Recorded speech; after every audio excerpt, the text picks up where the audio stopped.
Good afternoon, I'm Bali Dlamini. Ekurhuleni's suspended head of legal, Kemi Bahari, says he never advised the city manager to take disciplinary action against a senior Metro Police officer accused of fraud and corruption.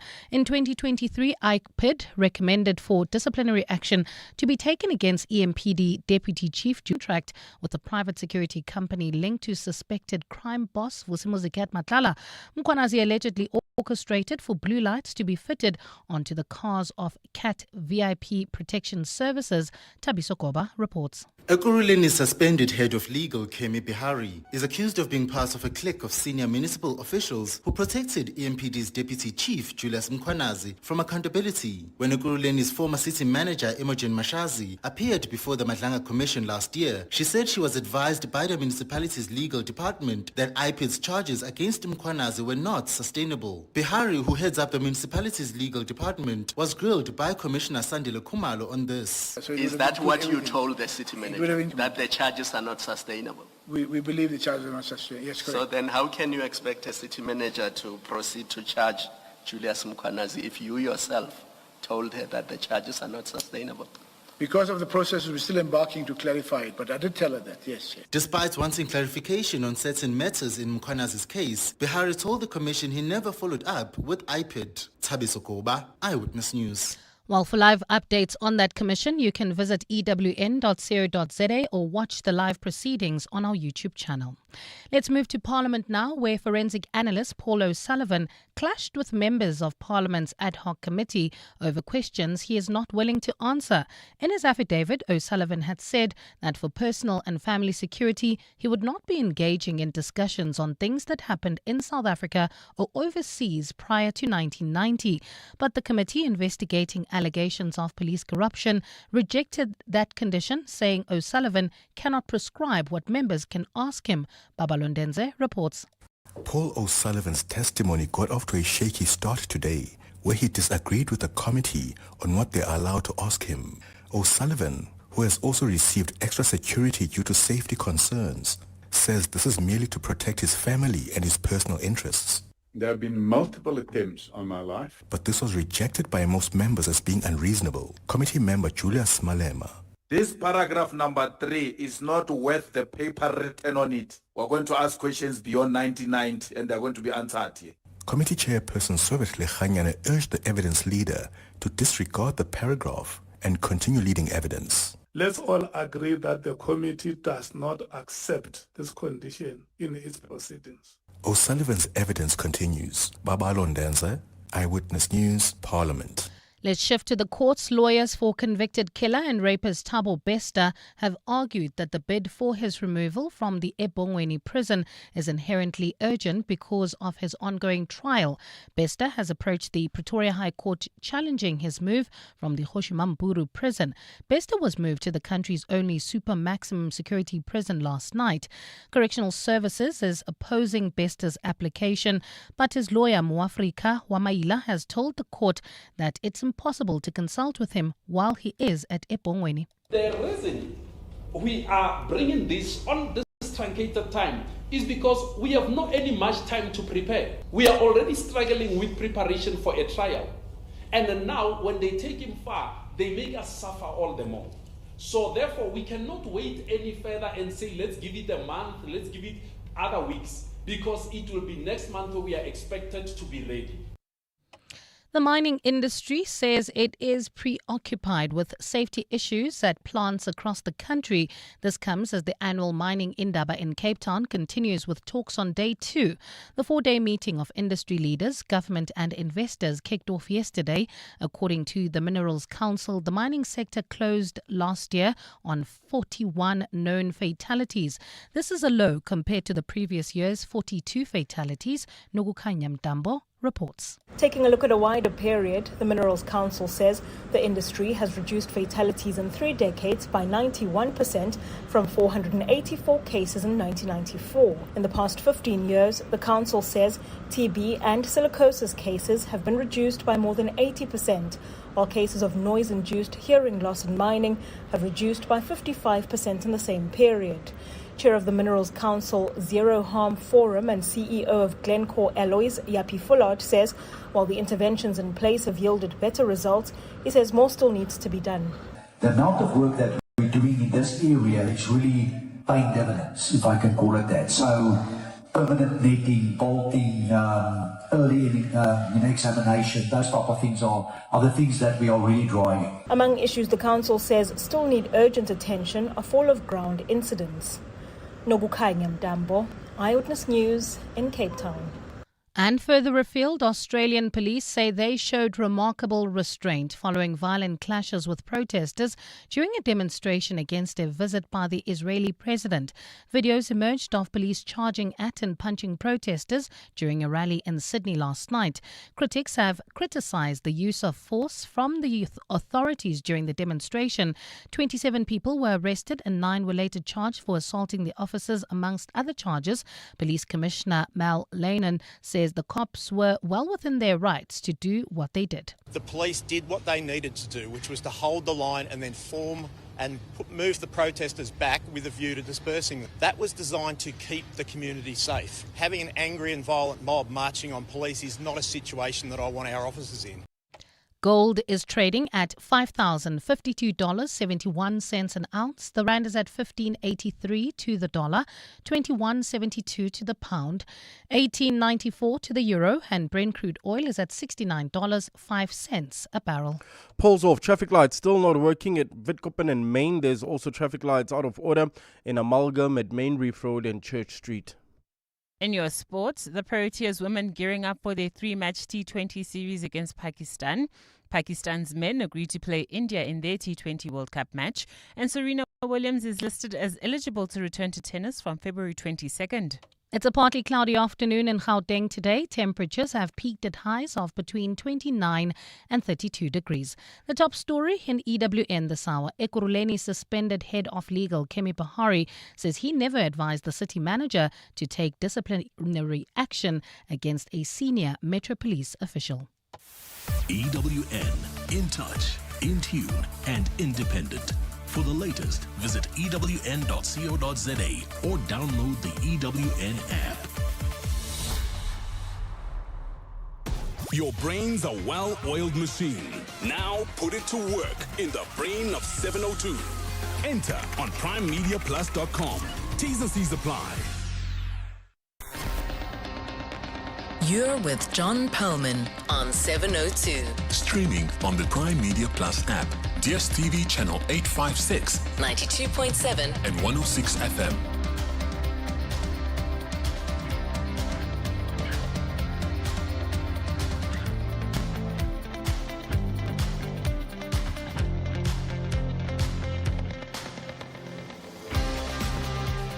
.702 Drive with John Perlman is proudly brought to you by Telkom Business. Possibility begins here. Good afternoon, everyone. It's 10 minutes past 3 on Tuesday, the 10th of February.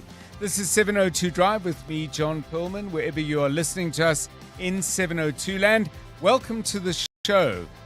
Families in KZN whose loved ones were lured to Russia on the pretext that they would be receiving security training have been speaking out about the stress they are facing. You may recall this story. It turned out they were being sent as soldiers to the front line of the war against Ukraine. More on that after 5.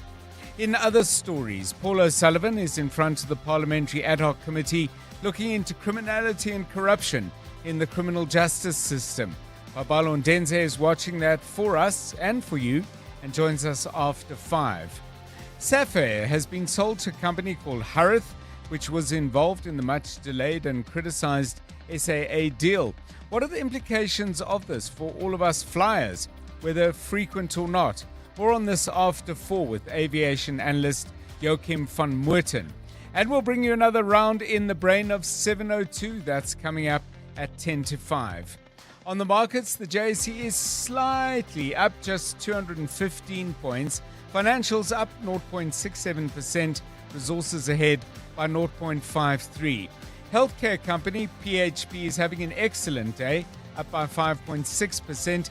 Mondi's gained 3.1%, MTN is up by 2.3%.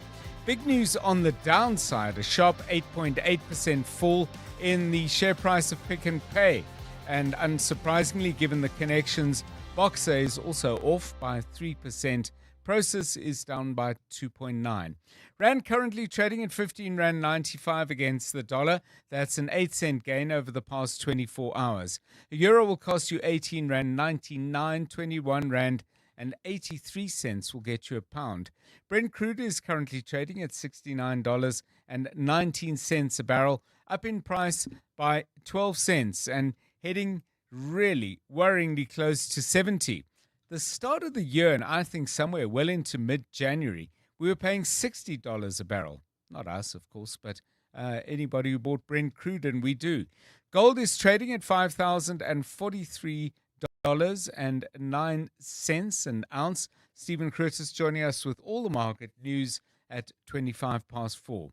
We'll get sport with Tola Kele Mganga. Khomotso Modise Mbali Dlamini, I beg your pardon, has the latest news headlines. Karabo Chali is keeping an eye on the roads. This is 702 Drive. We're live in the place where you live, and if it's happening in 702 land, you will get to hear about it here first. But if you know something about something that we don't know anything about, or we know something about but not enough, you get the idea. Give me a call and just update us. Let us know. Tip us off, please. We are always grateful when you contribute to this show in that way. 072 702 1702 and 011 883 0702. So lots to talk about, lots to inquire about, and lots to think about. And when it comes to the thoughts that we have, some of them are fairly random. Others sort of come up not as so much out of the news agenda, but because of things we're talking about or things that we've heard. 702 Drive, it's coming up now for 13 minutes past 3. 702. Let's walk the talk. So you've heard us talk quite a lot on this show and on others about our involvement with the show MasterChef South Africa. It's on at 6 in the evening, or 6:30 in the evening, I think, on ETV. We'll give you some details specifically about what's going to be on Sunday in a moment. But I must say, it sort of got me a little bit interested in shows about cooking, or competition shows that are based on cooking. And I'm just wondering if you watch cooking shows, and if you do, first of all, which are the ones that you really like? But secondly, what draws you in? Do you watch them to get some ideas about cooking? Do you like the drama, the contestation, the personalities? Cooking shows in your life and in your diet of television, what draws you to them? Which ones are you drawn to? And crucially, why? Get in touch with us on 011 883 0702 and 072 702 1702. Jonathan Fairbairn, Kabazela, putting the show together. You spend a fair bit of time in front of the telly. Cooking shows ever? Yeah, I must say, John, afternoon to you and to our 702 family. I mean, I've watched all the cooking shows, and they all offer you something unique. You know, you get the ones with the contestants who have to come onto the shows and compete against other contestants. Then there's the different cooking shows where, you know, there'll be individuals will go to, certain places and find little gems and unique spots that serve maybe unique items, or items that are, food challenges. So there's so many, and each one has their own unique value that I suppose that they bring. But it's also lovely watching when people are competing against each other, and you just see how people handle different situations and the stress. Yes. And how some cope and how others might crumble, and when they crumble, that goes into their food, and becomes apple crumble. Yeah. But my favorite is watching people who go and find unique places. Oh, okay. Like places that are off the beaten track, that may have like the wait, when I say the best in inverted commas, the best, ribs or whatever it may be. And then those you just watch because it's pure salivating stuff that you're watching. So yeah, I mean, cooking shows are so great. Okay, so you get to watch them and you get extremely hungry as you watch the chefs doing their thing. How about you, Karabo Charlie? Do you watch them for tips, or are you busy frantically scribbling and getting some recipes down? Well, I just watch just to see what's out there, what people are capable of cooking. My favorite chef is Jamie Oliver. I think I've watched all his series. The recent one I think I've watched is he was going to different places, but then cooking like exotic things, you know. So he'll go to, I don't know, an exotic place like Iceland or somewhere in the wilderness and then find these creatures and then start cooking and experimenting with them. So that one was pretty cool. And then when it comes to competitions, yeah, MasterChef is also one of my favorite, but the one that I really like is MasterChef Junior with the kids. So you'll see these 10-year-olds, 8-year-olds coming up with these amazing, amazing dishes, and you're like thinking, I can't even do that. And it's so cute to watch. That's the ones I enjoy. I look forward to those.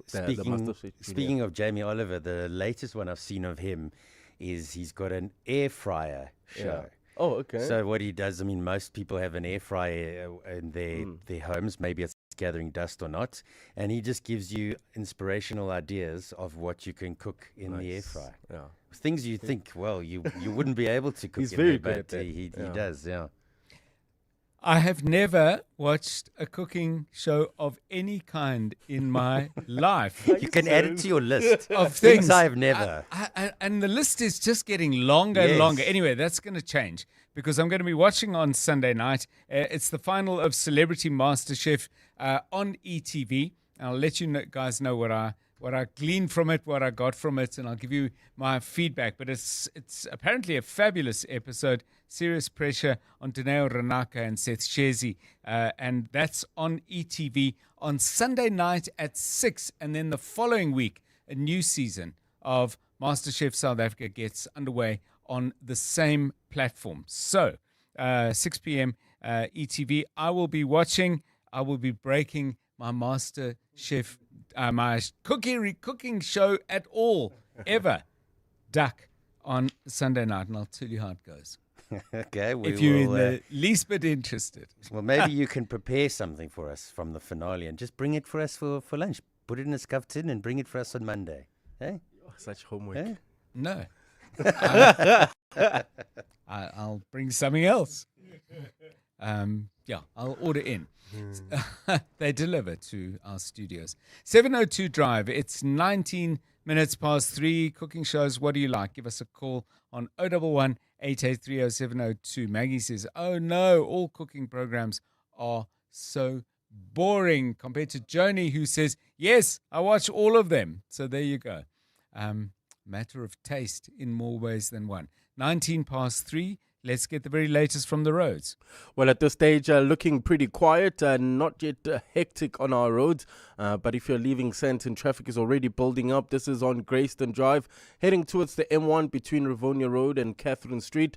Look out for those faulty traffic lights in Amalgam at Main Reef Road and Church. Those will cause delays as the afternoon progresses. If you're planning on leaving the Joburg CBD, heading towards the Riverlea area. Illiondale, traffic lights also not working at Modderfontein Road and Laurie, as well as in Bryanston, traffic lights are not working at Winnie Mandela Drive and Bryanston Drive. If you come across any other traffic issues, please WhatsApp us on 072 702 1702.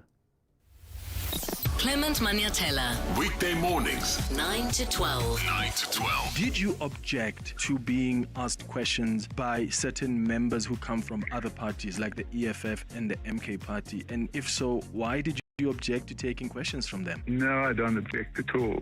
You know, we play games. They go onto the media and they make allegations. So my response to that was to say, well, I'm not taking questions from them, but they're welcome to ask any questions they want. I'm not afraid. Any person, providing they don't take up too much of my time, they're welcome to ask any question But they also, want. you can't really dictate to Parliament as to who can and can't ask you questions. I'm not dictating anything to Parliament. No, but I thought you said that when they went out to the media, you had said to them... No, but if a single person wants to make defamatory comments about me, I'm entitled to respond, and that's what I've done. Paul O'Sullivan?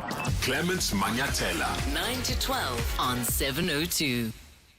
Stop and think. Will you survive the AI revolution or thrive? Regenesis students are thriving. 11 cutting-edge schools 111 countries. World-class team of 1,111 with one mission: awakening your potential. Choose from law, business, technology, AI, health, economics, entrepreneurship, public management, skills academy, and digital regenesis. Undergraduate, postgraduate, upskilling, customized corporate programs. The question isn't, can you afford to enroll? It's, can you afford not to? Enroll now. Regenesis.net. Achieve your dreams. Today's forecast is calm conditions inside your Mazda CX-5. It'll be warm, so likely your cabin chills before you even ask. Patches of scattered traffic, but with heads-up display and lane keep assist, you'll feel like you're alone on the road. Clouds this evening. Perfect for that Bose sound system. And later, skin tingles as you take that curve a little too beautifully. The feeling will find you in the Mazda CX-5. Wonder awaits. The Money Show. Weekday evenings at 6. Bongani Motsa is the senior economist at the Minerals Council South Africa. Bongani, has there been any progress in miners in South Africa getting what they kind of need? Miners need a stable and predictable policy environment, that's for sure. However, for us as well, just general infrastructure, from electricity to rail and port efficiencies, those are quite key ingredients for the sector to realize its potential. The Money Show on 702. Let's walk the talk. The Money Show with Stephen Grootes is brought to you by ABSA CIB, returning as proud investment theme sponsor of the African Mining Indaba 2026. ABSA is an authorized FSP and registered credit provider. T's and C's apply. You're with John Perlman on 702. Let's walk the talk. 702 Drive, it's 23 minutes now past 3 o'clock. Let's focus our attention now on the Madlanga Commission of Inquiry into criminality, corruption and political interference in the criminal justice system. Up to now, this is just a little curiosity, but I'll mention it anyway.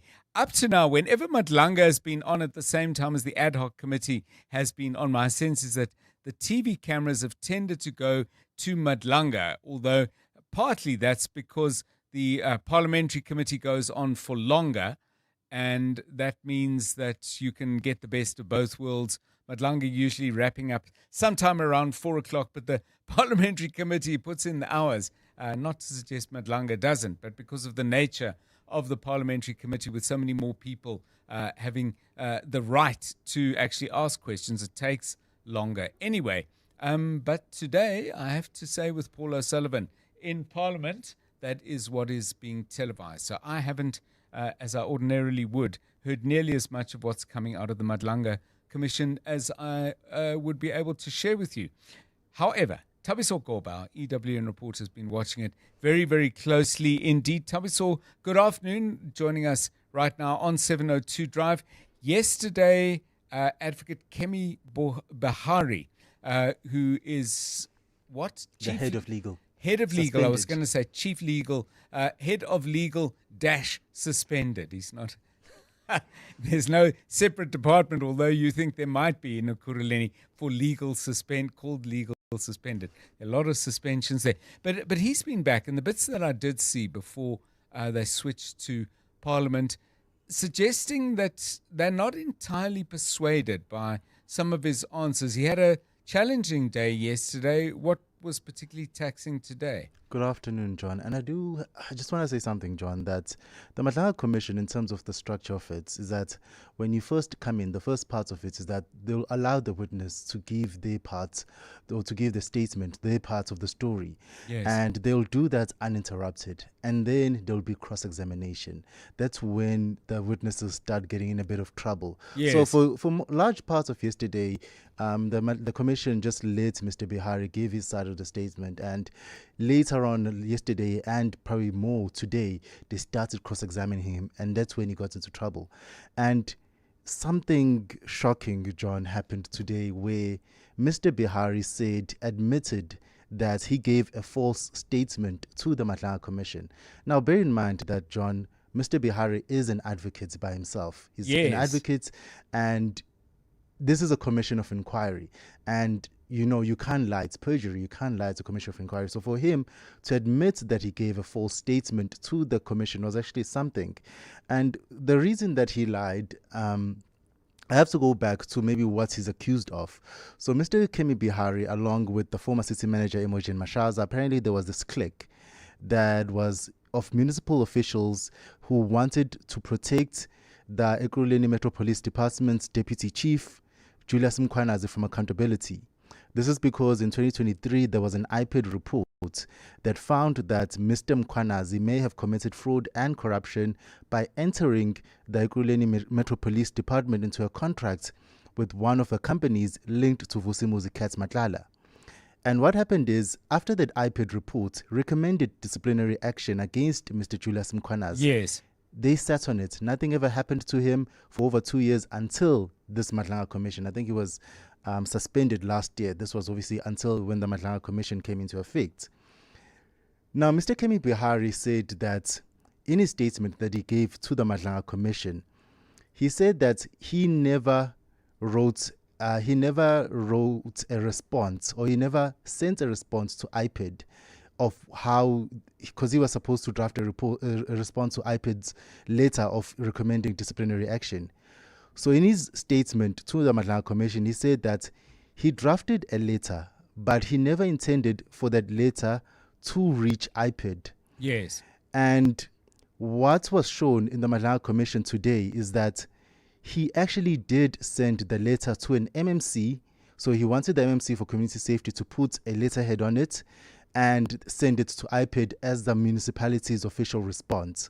And in that letter, Mr. Bihari said that the charges against Mr. Mkhwanazi were, quote, not sustainable. So in fact, what he thought of the charges or the IPID reports, that they weren't sustainable and it wasn't enough to take any disciplinary action against Mr. Mkhwanazi. But what he did is that he sent that letter to the MMC for Community Safety, for the Community Safety MMC to put their letterhead and sign it and then send it to IPID. However, the MMC for Community Safety never signed that letter. And so that was Mr. Bihari's first lie, in him saying that the letter that he drafted, it was supposed to remain a draft. It was never meant to IPID. Whereas he sent an email and said to the MMC, once you sign this letter, please send it to IPID. Yes. So that was his first lie. And there was another second awkward moment in that this letter where he says that the charges against Mr. Mkhwanazi were not sustainable. 2 weeks later, after writing that letter, he sends another letter to the same MMC and says, we are now going to be implementing the recommendations from IPID. And that's when the commissioners asked him and said that 2 weeks before you said these charges are not sustainable. You send it to the MMC. The MMC doesn't want to sign it. And then you come back with another letter and saying that we're going to be implementing these recommendations. What's changed in those 2 weeks? And Mr. Bihari first denied that he wrote the second letter. Yes. And then again, once he was given proof that this second letter came from you, it came from your email address, you are the author of it, and he's like, oh, now I remember it. So it hasn't been a very good day for Mr. Bihari. And just to go back to your question, John, the commissioners haven't been convinced in terms of the fact that he wasn't part of the clique that protected Mr. Mkhwanazi, because there was an IPID report. It found damning allegations against Mr. Mkhwanazi, and as the head of legal, it was his duty to institute those disciplinary hearings, but he never did anything for over 2 years. And his official legal advice to the city manager was that these charges were not sustainable, and as a result, the city manager never took any action against Mr. Mkhwanazi, even though there was an IPID report against him. It really is quite extraordinary. And I mean, to watch it, and I happen to be watching that, but to see someone who's been saying, no, that's not my letter, and they say, no, but, and then they demonstrate with a series of visuals plus bits read out into the commission, well, actually you did. And then I think at that point, didn't he say, oh, no, you're right, actually I did. I mean, it was an extraordinary turnaround. The chairperson, Mbuyiseli Madlanga, was very irritated and said that that we can't keep having this. You can't deny something, Yes. and then we show you, and then you say, oh, he was right. That's not how testimony works. You testify based on what you know, and you have to tell the truth. You don't start telling the truth after we tell you that you're lying. So Yes. Mwiseli Madlanga, the chairperson, very irritated by Mr. Bihari sort of being caught out in a lie a number of times. That's not how testimony works. That is how testimony, it would seem, doesn't work. But of course, we await the report. Just some breaking news before we go to the headlines. Thabo Bester's urgent court bid to be transferred back to Gauteng. Don't forget, he was transferred to the maximum security prison in Kokstad. That has now been struck off the roll. But we'll get details about that right now. Bali Dlamini has that story and some others besides. Good afternoon. Thanks, John. A very good afternoon. It is the breaking news this hour. The Pretoria High Court has struck the urgent bid by convicted killer and rapist Thabo Bester from the role. Bester approached the High Court on an urgent basis to challenge his transfer to eBongweni prison in Kokstad in KwaZulu-Natal.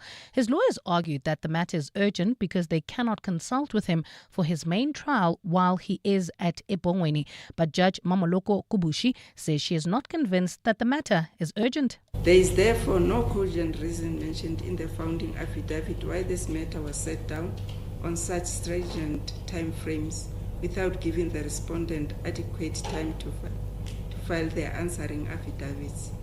I am thus not persuaded that this matter is so urgent that anything more drastic than enrollment on the motion roll in the ordinary course and on short notice is required.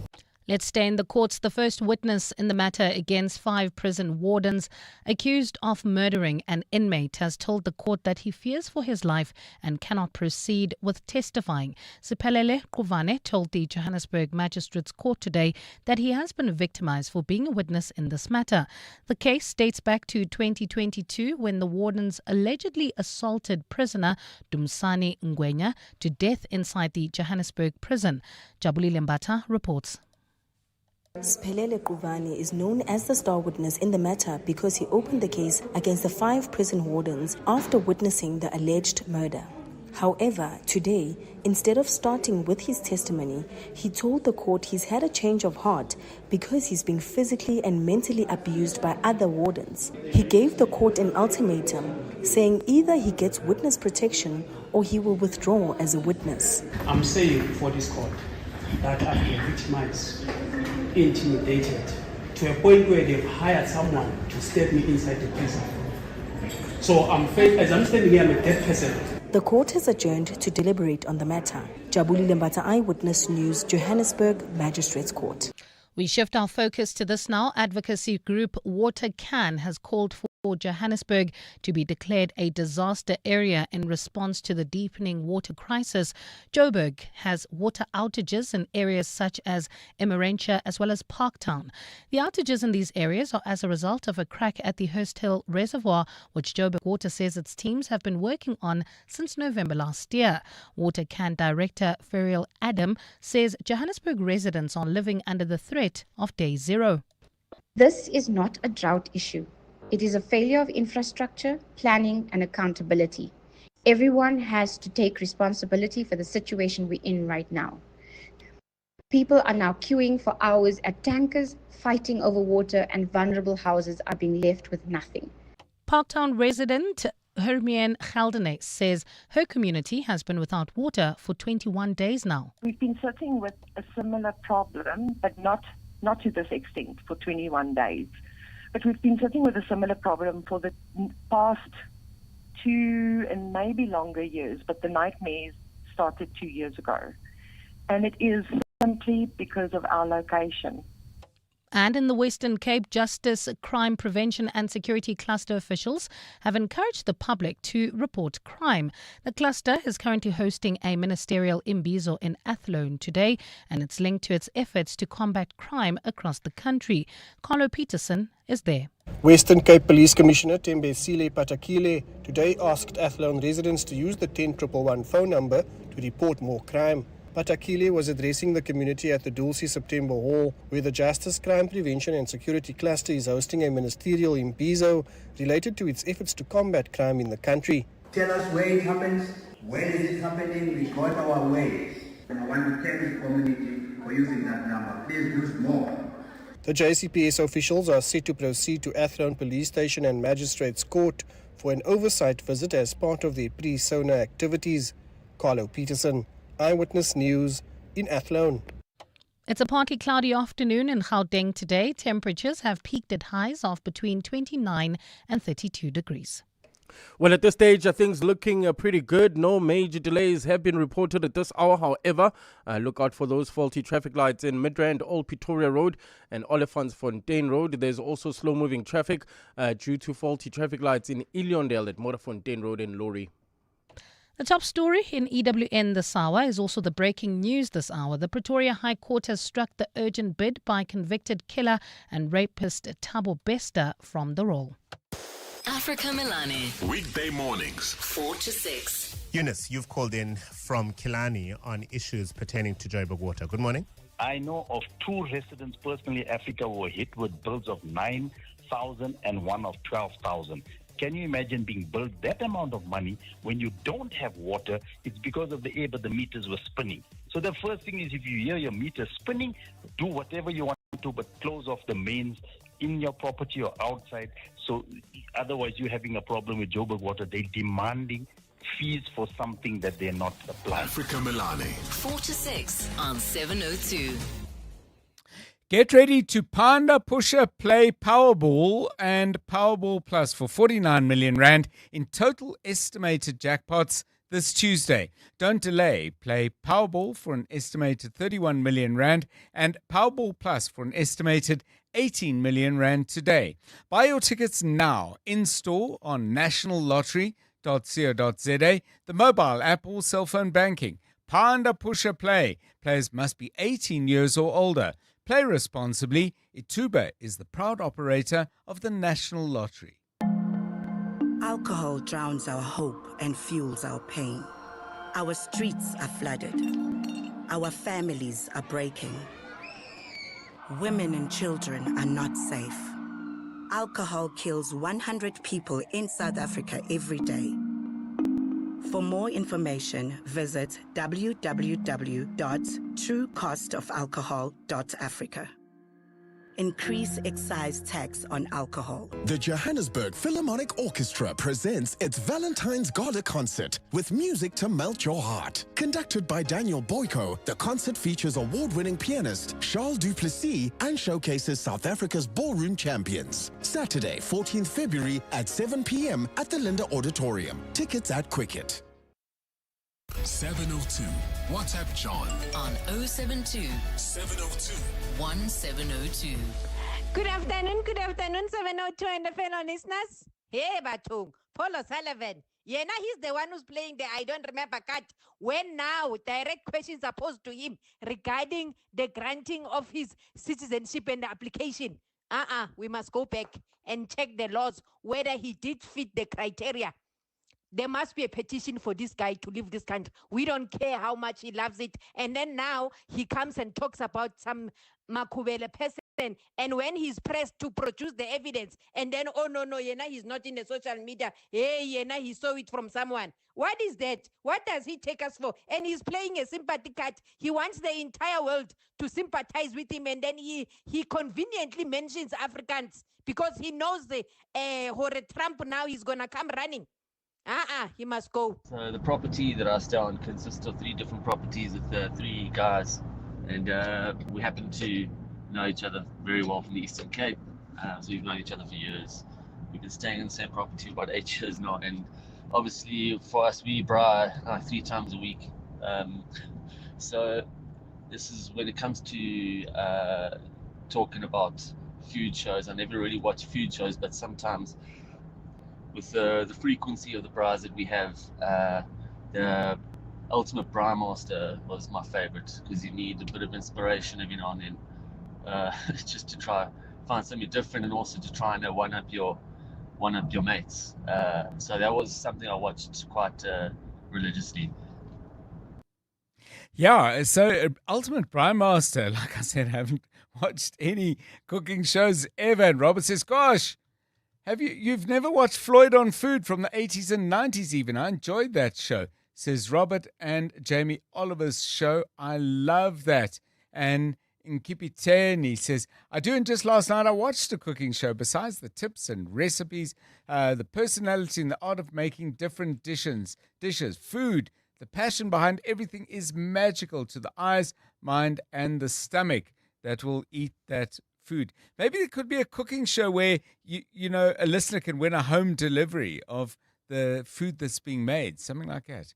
There's a concept there, probably a very unwieldy and stupid one, but anyway, it's the best I can come up with. Not nearly as good, by the way, as MasterChef South Africa. Watch it on ETV every Sunday night, 6 p.m. The new season beginning next week, but not before we've had the final of Celebrity MasterChef, which is this Sunday. It's coming up now for 19 minutes to 4. EWN Sport. Cricket, the South African men are out in the Indian subcontinent for the T20 World Cup. The Proteas women are playing Pakistan. What's coming up, Tola Kele? Well, John, the first of the 3 T20s take place tonight as they ramp up their World Cup preparations ahead of the tournament in June. South Africa have been drawn in the same group as their subcontinent opponents at that global event. And Laura Waldbad had this to say on how the games aid their plans. Yeah, perfect prep for that. Like you said, every year is a World Cup year now. But I think we still have a lot of T20 cricket before that World Cup, which is very exciting. And I think, that journey starts now. I think we want to play our best cricket. Hopefully get some wins to get on a bit of a roll and a bit of momentum before that big tournament. I think all eyes will be on that World Cup with every game we play now. For the men, they'll be looking to make it back-to-back wins at the T20 World Cup when they take on Afghanistan tomorrow morning. They started their campaign with a comprehensive 57-run win over Canada on Monday, but David Miller believes they need to up their level if they're to show their title credentials. Yeah, it's definitely a step up, but look, we came into this World Cup not wanting to take things for granted at all in any game. Yeah, so the next 2 games are really, really big. We're going to just take one game at a time, and which is Afghanistan. I think it's 11 o'clock start, which is a bit different, but the guys are really focused and ready. Finn Allen and Tim Sifat posted a record partnership of 175 as New Zealand crushed the United Arab Emirates by 10 wickets with almost 5 overs to spare. Chasing a victory target of 174, Sifat struck an unbeaten 89 and Allen scored 84 not out to beat the previous record of 170 for any wicket at a T20 World Cup. At the same time, Pakistan have agreed to play India in a match scheduled to take place in Sri Lanka on Sunday as they reversed their decision to boycott the game, citing geopolitical tensions. The Pakistani government last week directed its team to boycott the Group A contest to show solidarity with Bangladesh, who were replaced in the tournament by Scotland after their refusal to tour India over safety concerns. And switching over to the Premier League, where 4 games are scheduled this evening, including Chelsea, who are seeking a 7th successive home league win over Leeds United. Liam Rossini has applauded the ease in which his players have adapted to his system. That's after they scored 22 goals in his 9 games in charge. I just think it's to do with the fact we've got so many good players, to be honest. We've got so many different threats. You see Mark Cucurella, you see Malo Gusto heading the ball and the opposite fullbacks in the box trying to score. That's the type of football that I believe in. And when you have different threats on the pitch, it's so difficult to cover that. So at the moment, in terms of goal scoring record, it's really, really good. I would like more clean sheets with that. And we've got to try and make sure we get the balance of our game right. Tolagile Mganga, Eyewitness News Sport. EWN Traffic. 3:45 on 702 Drive. Let's find out what's happening out on the roads. Karabo Charlie is your man, keeping an eye on things. Good afternoon. Afternoon, John. Well, in Sandton, if you're heading towards Midrand, traffic is a bit sluggish on the M1 northbound from Killarney Bends all the way to the Batoon interchange. Otherwise, the rest of 702 land looking pretty good. Just look out for those faulty traffic lights in Midrand, Old Pretoria Road and Olifantsfontein Road.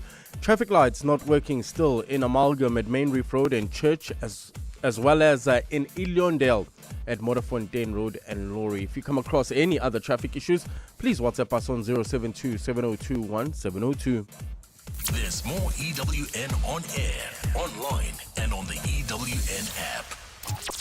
You're now listening to 702 Afternoon Drive with John Perlman. Brought to you by Telkom Business. Possible begins here. You're with John Perlman on 702. 702 Drive. Tracy says, no water in Joburg, but there are a million leaks all over, gushing with water. What the hell, Tracy says, is going on? Tracy, I think what's going on is what's been going on for a long, long time. This stuff doesn't get fixed. People complain. I mean, there was a leak that ran down the road. I can't remember which road it started in, but was gushing into Venus Road in Ilovo. Birdhaven, I think, is this Ilovo, Birdhaven? Anyway, Venus Road on the way to the Wanderers. That was my route cycling, and I would ride past there every single weekend, and that water just poured down that road for what appeared to me to be months. If you lived in that area or live in that area, maybe you know exactly what I'm talking about. You can tell me how long it actually took to get that fixed. There is, by the way, a pothole that I've been complaining about near where I live that has been a hole and then dug up and filled with sand and stone and gets washed away, etc., for about 4 years. And I saw the pothole patrol were there today. So maybe finally, ultimately, it will get fixed. But the water stuff, I think, is much more serious than the potholes, because you're actually losing a resource that is literally getting gushed away. So I don't know the answer to the question, Tracy, except to say, in answer to your question, what is going on? Same thing, same old, same old. 13 to 4. John is on X. At John Perlman. 702 Drive. Tolakele, we asked a little bit earlier about cooking shows and either whether they're competitions or chefs who, as you can hear, I don't really know what happens in all these shows, but I believe some of them are competitions and some of them are chefs doing their thing and performing and going and visiting other parts of the world and so on. Do you watch any of them? Which ones do you like and why? My top 3 is Come Dine With Me. Like, never mind the cooking. It's just also the banter, and the narrator is such a menace that I just enjoy watching Come Dine With Me. And then there's Hell's Kitchen, which is hosted by... Hell's Kitchen? Yes, it's hosted by Gordon Ramsay. Every year he's looking for a new chef of some sort of Vegas restaurant that he's opened. And then you do the research and somehow the chef never gets hired. But that's a whole nother conspiracy theory. And then he also does one called My Kitchen Nightmares or something like that. Yes, yes. He goes around like restaurants and trying to fix them. And I remember the first episode I ever watched, and then you asked the restaurant, how do you guys keep your veggies fresh? And then they said they freeze them. And there was like, there's nothing called fresh frozen vegetables. And ever since I learned that, no restaurant should be freezing their vegetables. There we go. They need to be ordered every day. Yeah, but you know, I have to say this. I don't watch cooking shows, but I love drama about restaurants. There was a TV series, I've mentioned it before, I won't go into the details, set in Chicago, called The Bear. Mm-hmm. And then I read a book called I Think Your Table Is Ready, by a guy who was a maitre d' in top New York hotels, now has his own place. I'll remember the name of the author. Fabulous book. And you can listen to interviews with him about the stress behind the scenes. And then I mentioned earlier that I was sitting close to a restaurant kitchen on Saturday watching Arsenal play Sunderland, because that's where the telly was. And I was watching the kitchen in action as 35 people suddenly descended, all wanting pizzas and milkshakes. So I've got a fascination with all that. Maybe I need to get into cooking shows. Especially the ones where he goes around the restaurants, because sometimes the kids will have inherited the restaurant. Yes. They never wanted to inherit it, but because it's part of the family business, they have to make it work. So those personal stories really make that show special. Drop me a note so I know exactly what I need to watch. 702 Drive, 10 minutes to 4. I can see a bridge between an existing interest and a passion that other people seem to have, but I haven't yet tapped into. 10 to 4, 702 Drive, the Mahindra Fusion Fest. Did you go last year? It's on again this year. We'll talk about it in a moment. Stay with us. Aubrey Masango. Weekday evenings, 8 to midnight. We need to have the conversation about there is the institutionalization of extortion of foreign-owned businesses by police. A guest who was here not too long ago said, I can't say this, but the cash movers of monies that are generated in foreign spaza shop are South African police. They are the ones, like you would have the cash companies, they are the ones that move the cash that is generated generated in spaza shops in the townships. Aubrey Masango. 8 to midnight on 702. 702. Corporates That Care promotes and encourages corporate leaders and all citizens to walk the talk for a better South Africa. Catch Corporates That Care this Wednesday at 10 to 9, featuring Rompco. Their CEO, Mlanzeni Boyce, will be in conversation with Bongani Bingwa. Join us every Wednesday as we highlight the efforts of companies and brands dedicated to building our country. Corporates That Care is a Prime Media Cares initiative with 702 and Prime Media Outdoor. 702, let's walk the talk and make a difference together. The team's on a roll today. Let me focus on payroll. Duty calls in the kitchen. That's why I have a business insurer that is agile and on the ball all the time on all things. I chose My Way Business Insurance, getting 24/7 emergency service and saving on my premiums, plus my business assist to handle my admin. Visit myway.co.za or dial 0860 64 64 64 and get a quote today. My Way is a licensed non-life insurer and FSP. T's, C's and standard rates apply. My Way. Live your way. You're with John Perlman on 702. Let's walk the talk. 8 minutes to 4 on 702 Drive, and we are in conversation with Mahindra South Africa CEO Rajesh Gupta to find out more about the Mahindra Fusion Fest 2026, powered by 702.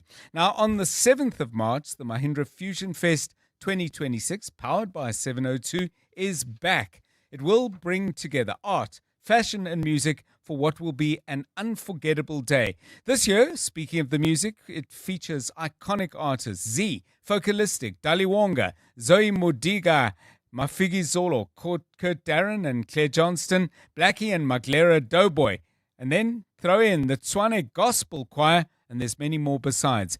Get your tickets now on Ticketmaster. To find out more, let's welcome to our studios Mahindra South Africa CEO Rajesh Gupta on 702. Rajesh, welcome. It's great to have you with us. I focused in the intro on the music, but this is a concept that goes way wider. There's art, there's all sorts of other things going on. Where did this concept come from? Because it's pretty unique. Mahindra as a group is being part of philosophy which is talking about Mahindra Rise and building connect with the local communities and helping them participate and celebrate is a part of the things that we do. We already have 7 such festivals across the world. Okay. Including Mahindra Blues, which happens in Chicago, and there are a couple of them which happens in India. Mahindra Fusion Fest has been first conceived for South Africa last year when we were celebrating our 20th anniversary, and this idea has got furthermore deeper association around what we speak in South Africa as a philosophy known as Ubuntu. We speak about Vasudevaya Kutumbakam, which says entire world is a family, which is a very nice combination of saying together we rise. Yes. And the idea that we've been working upon is kind of celebrating this youthful vibrancy of this rainbow nation. And that's how this fusion is. The fusion is about celebrating all these aspects which are very uniquely placed in South Africa. And many of the people in the world even are not aware about the fashion that we have, the kind of music that we have, and the kind of art that we have. So this is what we have created. And what we feel that being an automotive brand, we in a way are celebrating these things every single moment with our customers. So what if we try and make it a bigger event and make it really meaningful for all of us all? So when I listed, Rajesh, all the artists that are going to be performing, those are people who are established in their careers. You could probably do the same with a list of people involved in the fashion and other elements. But I understand the festival also has a developmental angle, inputs into people who are still trying to, as you put it up, rise up. Tell us a little bit about that. So we have taken this as one of the resolve and one of the direction that we should be able to help many who are budding artists in their respective field. And there is a contest which is going on. People can submit their entry onto our social media and tag us. We are actually inviting entries from the budding music artists, budding fashion artists, budding art artists. There are hundreds of entries which we have already received. And we will be giving them a platform. The winner of them will also be getting a chance to be part of that day, and plus they will be winning 30,000 rand each. Those will be winning that. And this is what we will keep on doing. Our showrooms, dealer showrooms, are also being used by these budding artists to come and submit their entry. And they are engaging in that manner. So that idea is a very, very deeply placed idea. And we are nurturing that idea in this episode too. So, by all accounts, 2025 was a knockout, but hey, you're only as good as your next Fusion Fest. What are you doing this year that you didn't do last time? We have discovered a format which nobody else has ever thought of. This is one of the most unique format of, if I have to say, a concert, which nobody has done. This time, I can promise and I can guarantee the experience that we are going to create out of 4 Fusion is deeply ingrained along with fashion and art. Last time we have done it separately, but this time every Fusion that we are doing will be speaking very specifically. So one of the Fusion is about the nostalgia that everyone has around music, and it will be ingrained along with a very interesting aspect of fashion as well as an art. Similarly, there is a very interesting idea that team is working, which is about bringing a fusion of hip-hop with gospel choir, which I think nobody has ever thought of. Now, please come on 7th of March and experience that magic, along with an integration of fashion and art specifically curated for that experience, and so on and so forth. There is an all-ladies Fusion Fest, Fusion, which we are planning to do. All ladies performing, and there are some very amazing artists.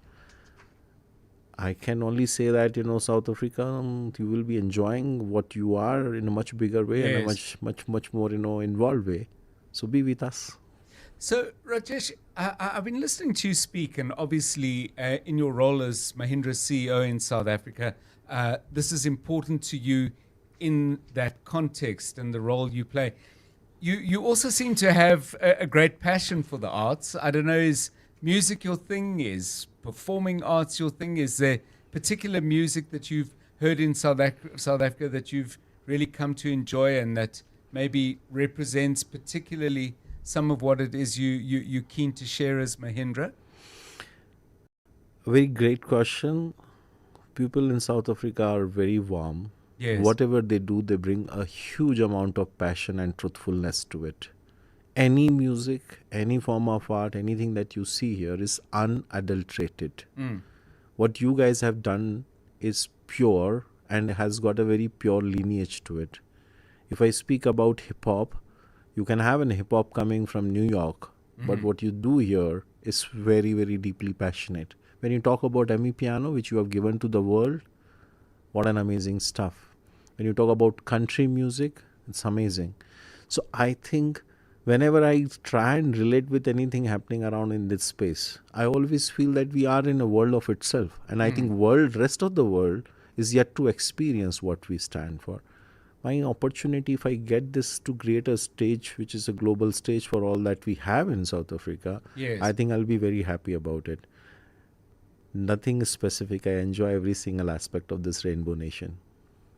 Well, thank you very much. And it really is something that people are going to be looking forward to. Let me give you those dates again. 7 March, the Mahindra Fusion Fest 2026, powered by 702. And by the way, if you're interested in engaging in some of the channels, you heard Rajesh Gupta talking about ways in which you can enter art, fashion. There's an opportunity to see your work displayed in Mahindra branches. There's a chance of winning money. There is a possibility that you could, in fact, be part of the Fusion Fest, brought to you by Mahindra and powered by 702 on 7 March. If you want those details, go to primemediaplus.com. All the details are there. 702 Drive. It's great to have you with us, Rajesh Gupta, and we wish you well, and we wish ourselves well in the partnership for the 7th of March. Thanks for your time. Thank you. Discover the X. Thank you. Thanks so much. 702 Drive, 4 o'clock. It's time for the very latest eyewitness news. Different sounds, different worlds. Different artistic expressions, music, art, and fashion collide. Are you coming? Let's go to the place where the beat drops, the fashion pops, and the art rocks. We're talking Focalistic, Dali Wonga, Mafigi Zolo, Kurt Darren, Matera Doughboy, Zoe Mujicha, Claire Johnston from Mango Groove, the Tswani Gospel Choir, and more. Mahindra Fusion Fest, Saturday 7th March, Sunbet Arena. Tickets on Ticketmaster now. See you there. Driving the conversation on 702 Afternoon Drive with John Perlman. Powered by Telkom Business. Possible begins here. This is EWN. Thabo Bester to remain at Ebongweni Supermax prison, and Khayelitsha youth tells Mashatile about extortion issues in their community.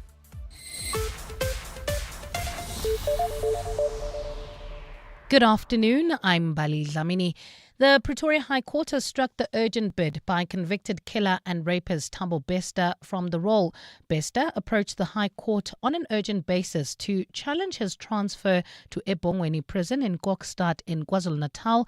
His lawyers argued that the matter is urgent because they cannot consult with him for his main trial while he is at Ebongweni.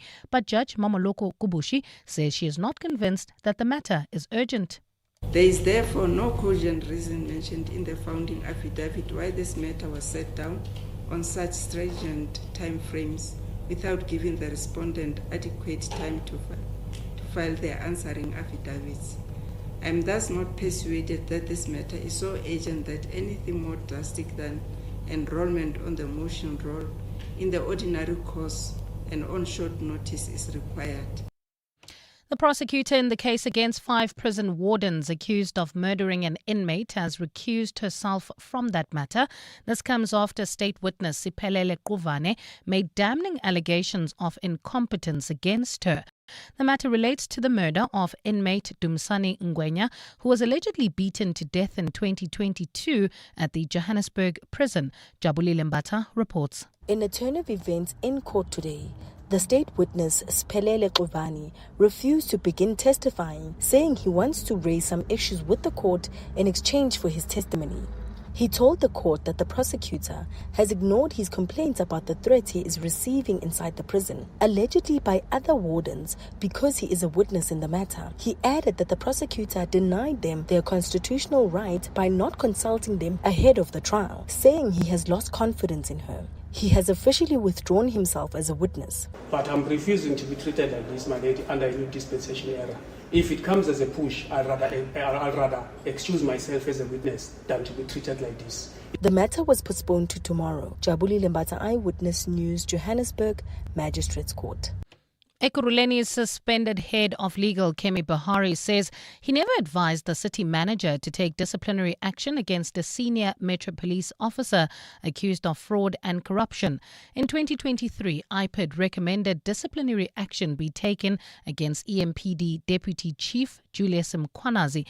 This was for entering the police department into an irregular contract with a private security company linked to suspected crime boss Vusimo Zikat Matlala. Mkhwanazi allegedly orchestrated for blue lights to be fitted onto the cars of CAT VIP Protection Services. Tabiso Koba reports. Ekurhuleni's suspended head of legal, Kemi Bahari, is accused of being part of a clique of senior municipal officials who protected EMPD's deputy chief, Julius Mkhwanazi, from accountability. When Ekurhuleni's former city manager, Imogen Mashazi, appeared before the Madlanga Commission last year, she said she was advised by the municipality's legal department that IPID's charges against Mkhwanazi were not sustainable. Bahari, who heads up the municipality's legal department, was grilled by Commissioner Sandile Khumalo on this. Is that what you told the city manager? That the charges are not sustainable? We believe the charges are not sustainable, yes, correct. So then how can you expect a city manager to proceed to charge Julius Mkhwanazi if you yourself told her that the charges are not sustainable? Because of the process, we're still embarking to clarify it, but I did tell her that, yes. Despite wanting clarification on certain matters in Mkhwanazi's case, Bahari told the commission he never followed up with IPID. Tabiso Koba, Eyewitness News. For live updates on the Commission, you can visit ewn.co.za or watch live proceedings on our YouTube channel. In the Western Cape now, business extortion has taken centre stage at a youth engagement with Deputy President Paul Mashatile taking place in Cape Town this afternoon. Mashatile is engaging young people at a presidential youth roundtable in Khayelitsha, focusing on the lived realities of young South Africans. Young people have raised the alarm on challenges including unemployment, crime and the safety of small businesses in the community. Ntutuzelo Nene is there. A young bakery owner from Fuleni near Khayelitsha, Viwe Putuma, told the gathering she fears for her safety and the future of her business due to ongoing extortion threats. Recently, I was visited by guys and then they demanded the protection fee. And then they said to me, I will come back, I have to think of it because they want 1 rand in each loaf that I'm selling. In response, Mashatile acknowledged the seriousness of the problem, describing extortion as a scourge that harms communities and economic growth. The Minister of Police has a team that is looking into this to make sure that people who are given contracts are protected to do their work. Mashatile has also urged community members to assist the police in reporting and combating organized crime in the areas. Dutuzelo Nene, Eyewitness News in Khayelitsha. And in Senegal, an investigation is underway into the death of a medical student during clashes between police and protesting students. The students have been demonstrating against delays in grant and stipend payments.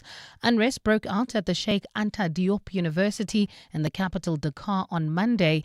Videos on social media showed scenes of chaos, including security forces entering university grounds and firing tear gas into buildings. Students could be seen retaliating by throwing stones at police.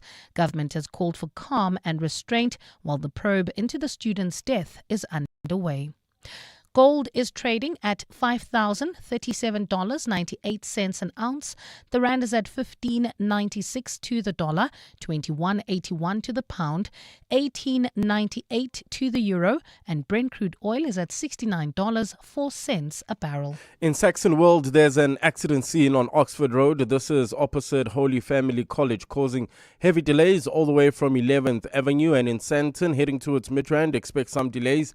M1 northbound from Killarney Bends to the Butler interchange. In your sports, the Proteas women gearing up for their 3-match T20 series against Pakistan.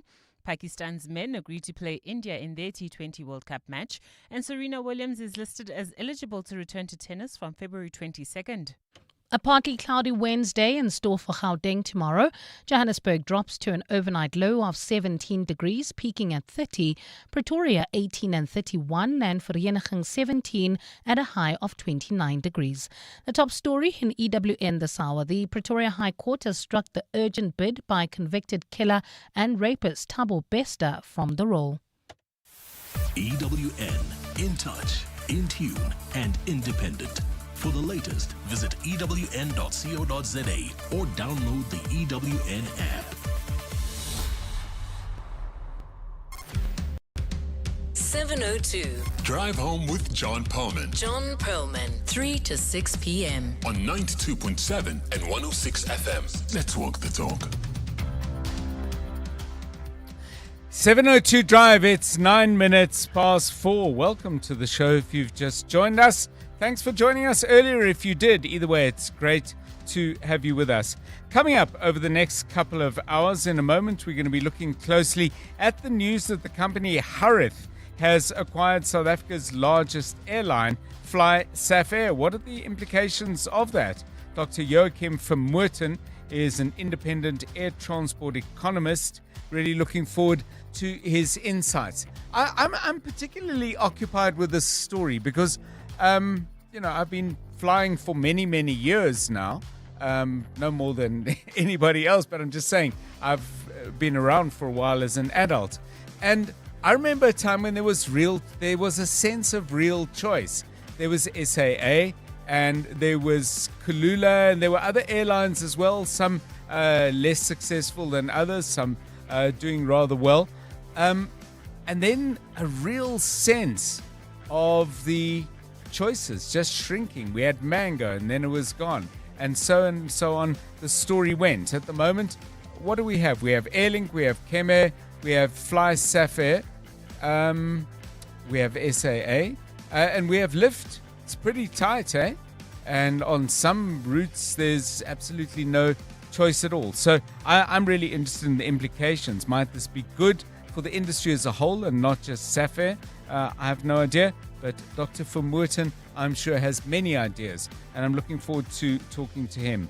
Paul O'Sullivan is a forensic investigator. I'm not quite sure how to describe him. His very rich and detailed career is the subject, certainly was the subject of the first part of his appearance before the Parliamentary Ad Hoc Commission. But anyway, he is on the stand at the moment, and Babalo Ndenze, our EWN parliamentary reporter, is just keeping a close eye on how that's going. We're going to be hearing from Babalo after 5 o'clock. It's 11 minutes now past 4 o'clock.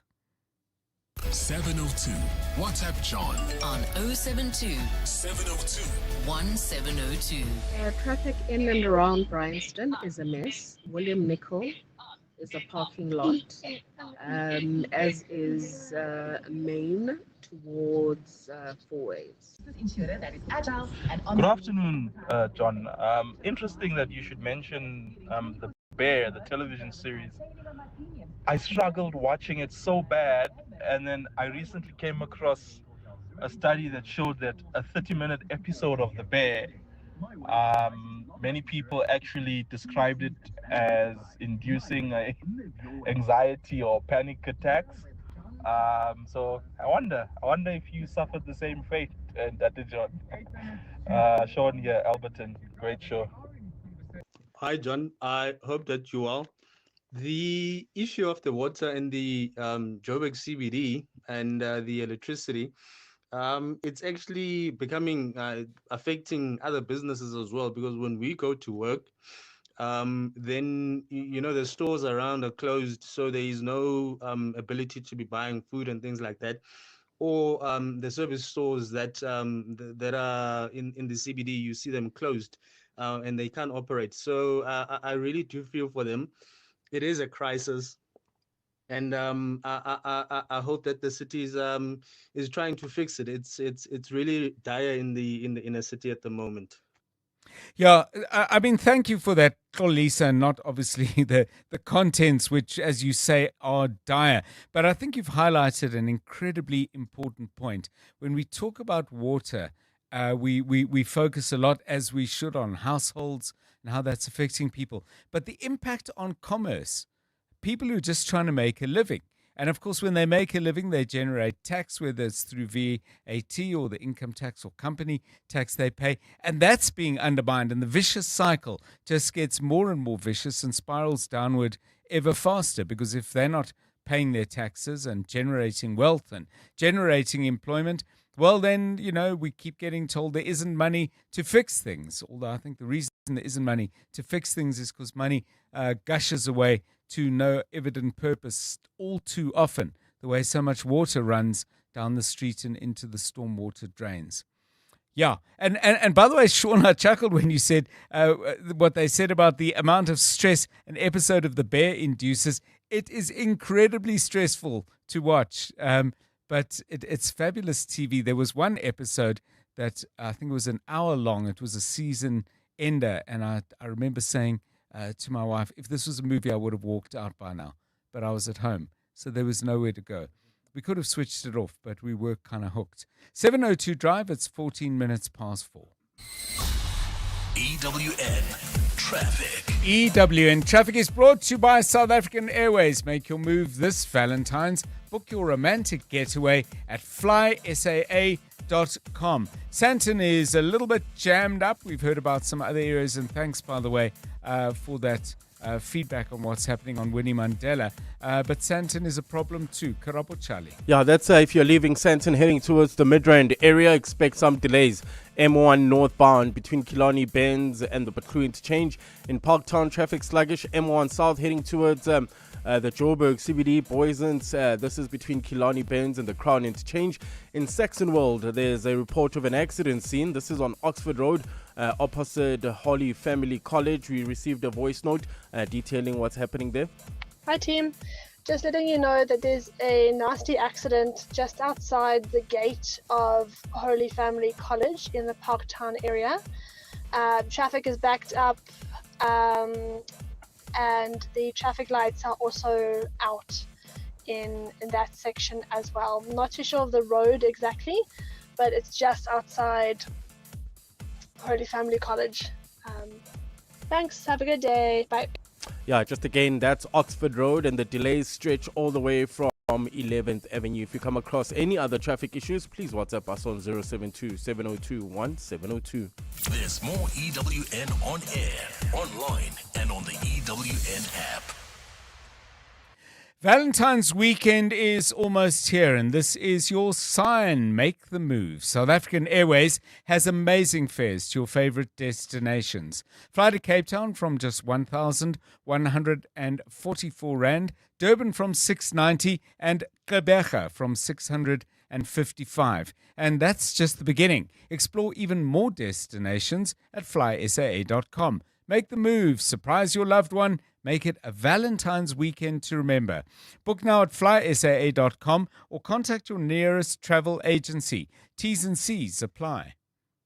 In the last 24 hours, this is what's happened in your world. Members of Parliament now want forensic investigator Paul O'Sullivan's close confidant Sarah Jane Trent to be hauled before the ad hoc committee inquiry after his appearance this week. Trent is accused of being part of O'Sullivan's Independent Police Investigative Directorate investigations and also has close links to former IPID head Robert McBride. Sarah Jane Trent is a forensic investigator and also serves as an advisor to private investigator Paul O'Sullivan, who is appearing before the ad hoc committee today.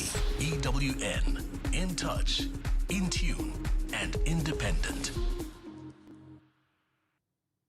Joburg Ballet presents Giselle, the most sublime of all romantic ballets, at the Johannesburg Theatre from Thursday 12 February to Sunday 15 February. Giselle is a heartrending story of love so powerful that it reaches from beyond the grave.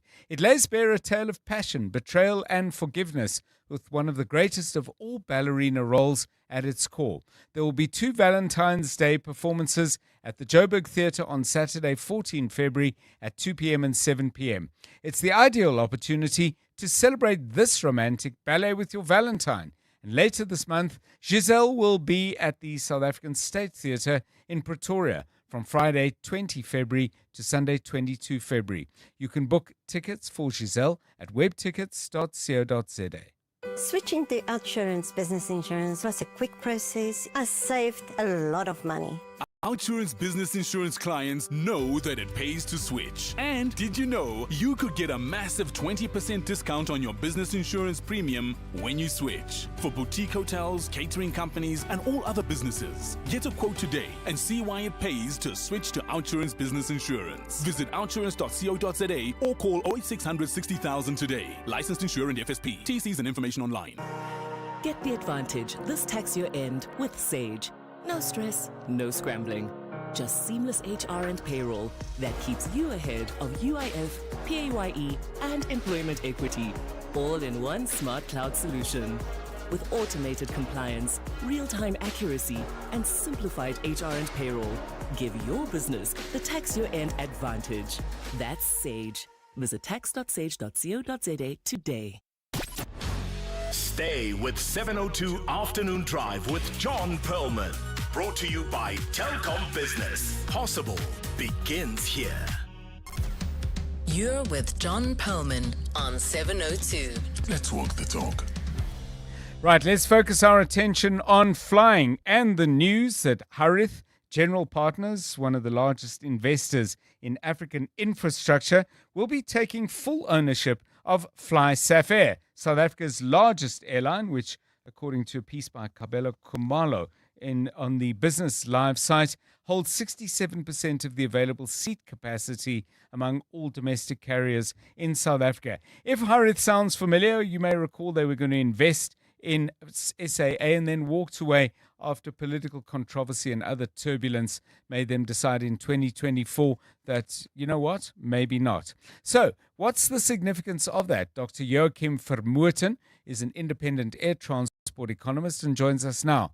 Dr. Vermooten, thanks for your time on 702 Drive. Is this overall a good thing, do you think, for South Africa's airline industry? An industry I would suggest that could use investment and possibly a bit more choice for the consumer. Good afternoon.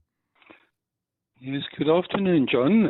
Yes, I think this is a very interesting transaction, and I think the choice that Harith made eventually is an investment in one of the best airlines in the world.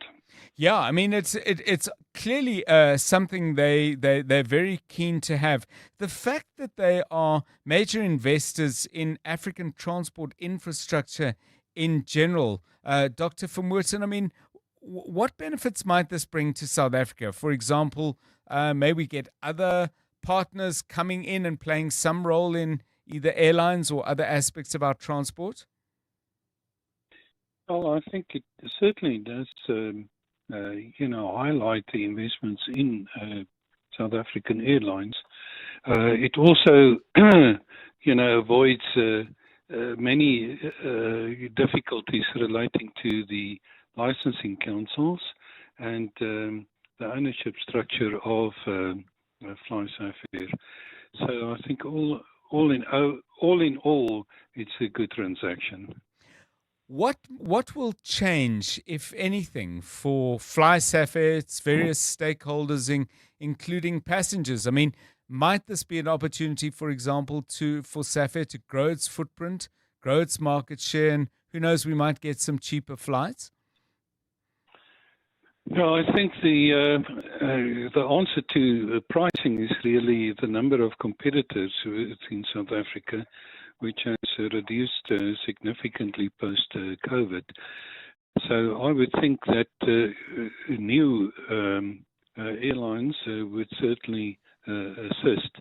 As far as FlySafair is concerned, they have plans to actually operate within the rest of Africa. And if one looks at business models, they've, within South Africa, they've kept to the main routes primarily, and other routes that are very seasonal. But if you look at Europe today, the low-cost airlines do not only keep to that same business model. They've actually been operating on, very small routes to actually offer infrequent services. So, for example, a flight between Italy and Barcelona in Spain, right? That would be an example, and it's operated by a completely different airline from the Netherlands. So that definitely has an opportunity, and we're standing at the start of the African Free Trade Area, which has similar objectives to the European Free Trade Area, or the Common Market as it used to be called. Right. And one can just have a look at how things develop there. And ultimately, all these protective measures by which governments protect airlines have actually fallen away within the regional area, or the free trade area, and it became a normal business. That's what the word liberalization means. It just means, converting the airline business into a normal type of business. We have all kinds of freedoms to operate and to have market access and so on, which are definitely constrained at the moment with the so-called bilaterals between states.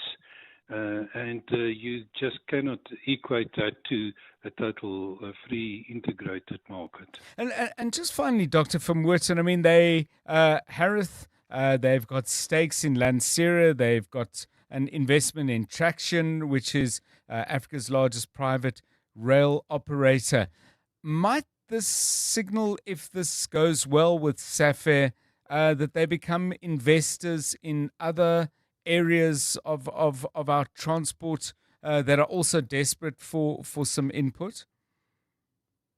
Yes, definitely. If you look at the the current sellers of FlySafair, ASL Aviation Holdings, their holding company, Star Capital Partners, are heavy investors in rail and related activities in transport. They're also in industrial activities and so on. So ultimately, all of these type of businesses have different risk and reward structures, and it's obviously been the case where the average returns in the airline business have been lower than the returns in ancillary type of businesses. Right. But rail is something new, and Star Capital Partners have already invested in that within Europe, and I see no reason that similar activities can't be done within South Africa. Thank you so much, Dr. Joachim Vermooten, independent air transport economist. So, FlySafair bought out by Harith General Partners, if you work there or in some way involved with FlySafair. How's the news buzzing around the place where you work and amongst the people that you work with? Is it just work as usual, new boss, same as the old boss, or is there potentially some excitement at what could be a significant investment in our air travel operations? 702 Drive, 26 minutes past 4. EWN Traffic. EWN Traffic is brought to you by Outsurance. SMS out to 45142 now, and you could save on car insurance. If you don't, ask them for 500 Rand. Problems in Sandton, now problems in Saxonwold. Kind of generally both Joburg North, but quite far apart. I assume they're not connected. No, not at all. The one in Saxonwold, there's an accident scene there on Oxford Road opposite Holy Family College. This is causing delays from 11th Avenue, while in Parktown, traffic sluggish. M1 South from Killarney Bends to the Crown Interchange. In Sandton, also expect delays. This is on the M1 northbound from Killarney Bends to the Butlu Interchange. Edenville, still slow-moving traffic. N3 southbound between Morafontein Road and the Gilulis Interchange. If you come across any other traffic issues, please WhatsApp us on 072-702-1702. There's more EWN on air, online, and on the EWN app.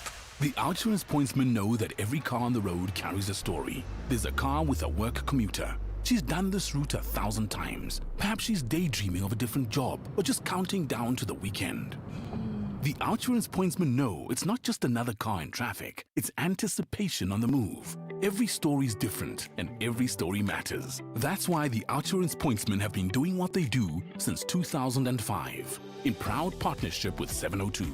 Outsurance is a licensed insurer and FSP. You're with John Perlman on 702. EWN Business.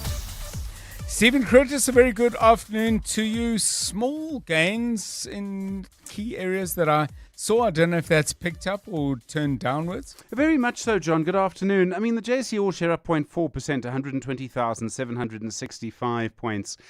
Resources are kind of steady. The currency's sort of steady. Financials are up 1%. Industrials are down 0.2%. Resources are up 1%. But the story of the day is easily Pick n Pay, John. They were down 15% at nearly 15% at one point this morning. They're down nearly 10% now. And that was after their warning last night after trading closed, saying that their losses will grow by around 20% for the financial year. This recovery that they've been talking about is taking a little bit longer than they expected. And a couple of interesting structural reasons for that. Their franchise model might be making it a little bit more difficult to compete in terms of delivery and things like that. Boxers down with them, as you'd expect, down 4.1%, and that's really having a bit of an impact. The other big story, of course, and I know you're talking about it, John, is Harith General Partners buying the airline FlySafair. I mean, FlySafair pretty much is 2/3 of our domestic aviation industry. Yes. They're a big player. For me, one of the questions we'll try and speak to Harith tonight, we'll speak to FlySafair as well, is how much room is there for growth? If you're at 2/3 now, I mean, where are you going to go from there? But they have been, and we know this, very profitable. So interesting that that the owners, ASL, based in Ireland, have agreed to sell. I did wonder how much of a factor those rulings last year. You have to be 75% South African owned. They're not. I mean, there's a big fat argument about those shares, about who owns them and what. But still very interesting, and I do wonder if that's a factor. Processors down nearly 3%, Exaro down 2.78%, British American Tobacco down 2%, and Attack down nearly 2% as well on the day.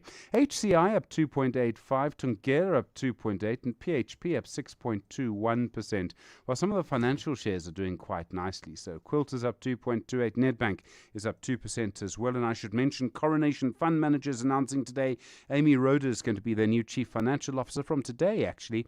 Financial Director as well. She's been with the group for 19 years, so clearly someone they trust there. In the US, just as they're about to open, stock futures fairly subdued. There was that rally yesterday, and obviously it's been quite sort of volatile in the US. There are a few releases we're expecting a little later in the week, so just waiting to see how that all pans out.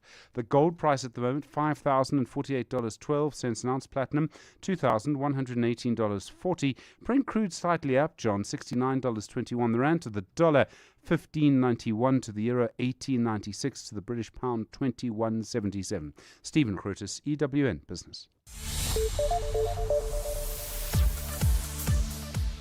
Thanks very much, Stephen. Back with us in about 55 minutes' time. Water very much in the news, even if it's not always in the pipes. And Bali Tlamini has the latest.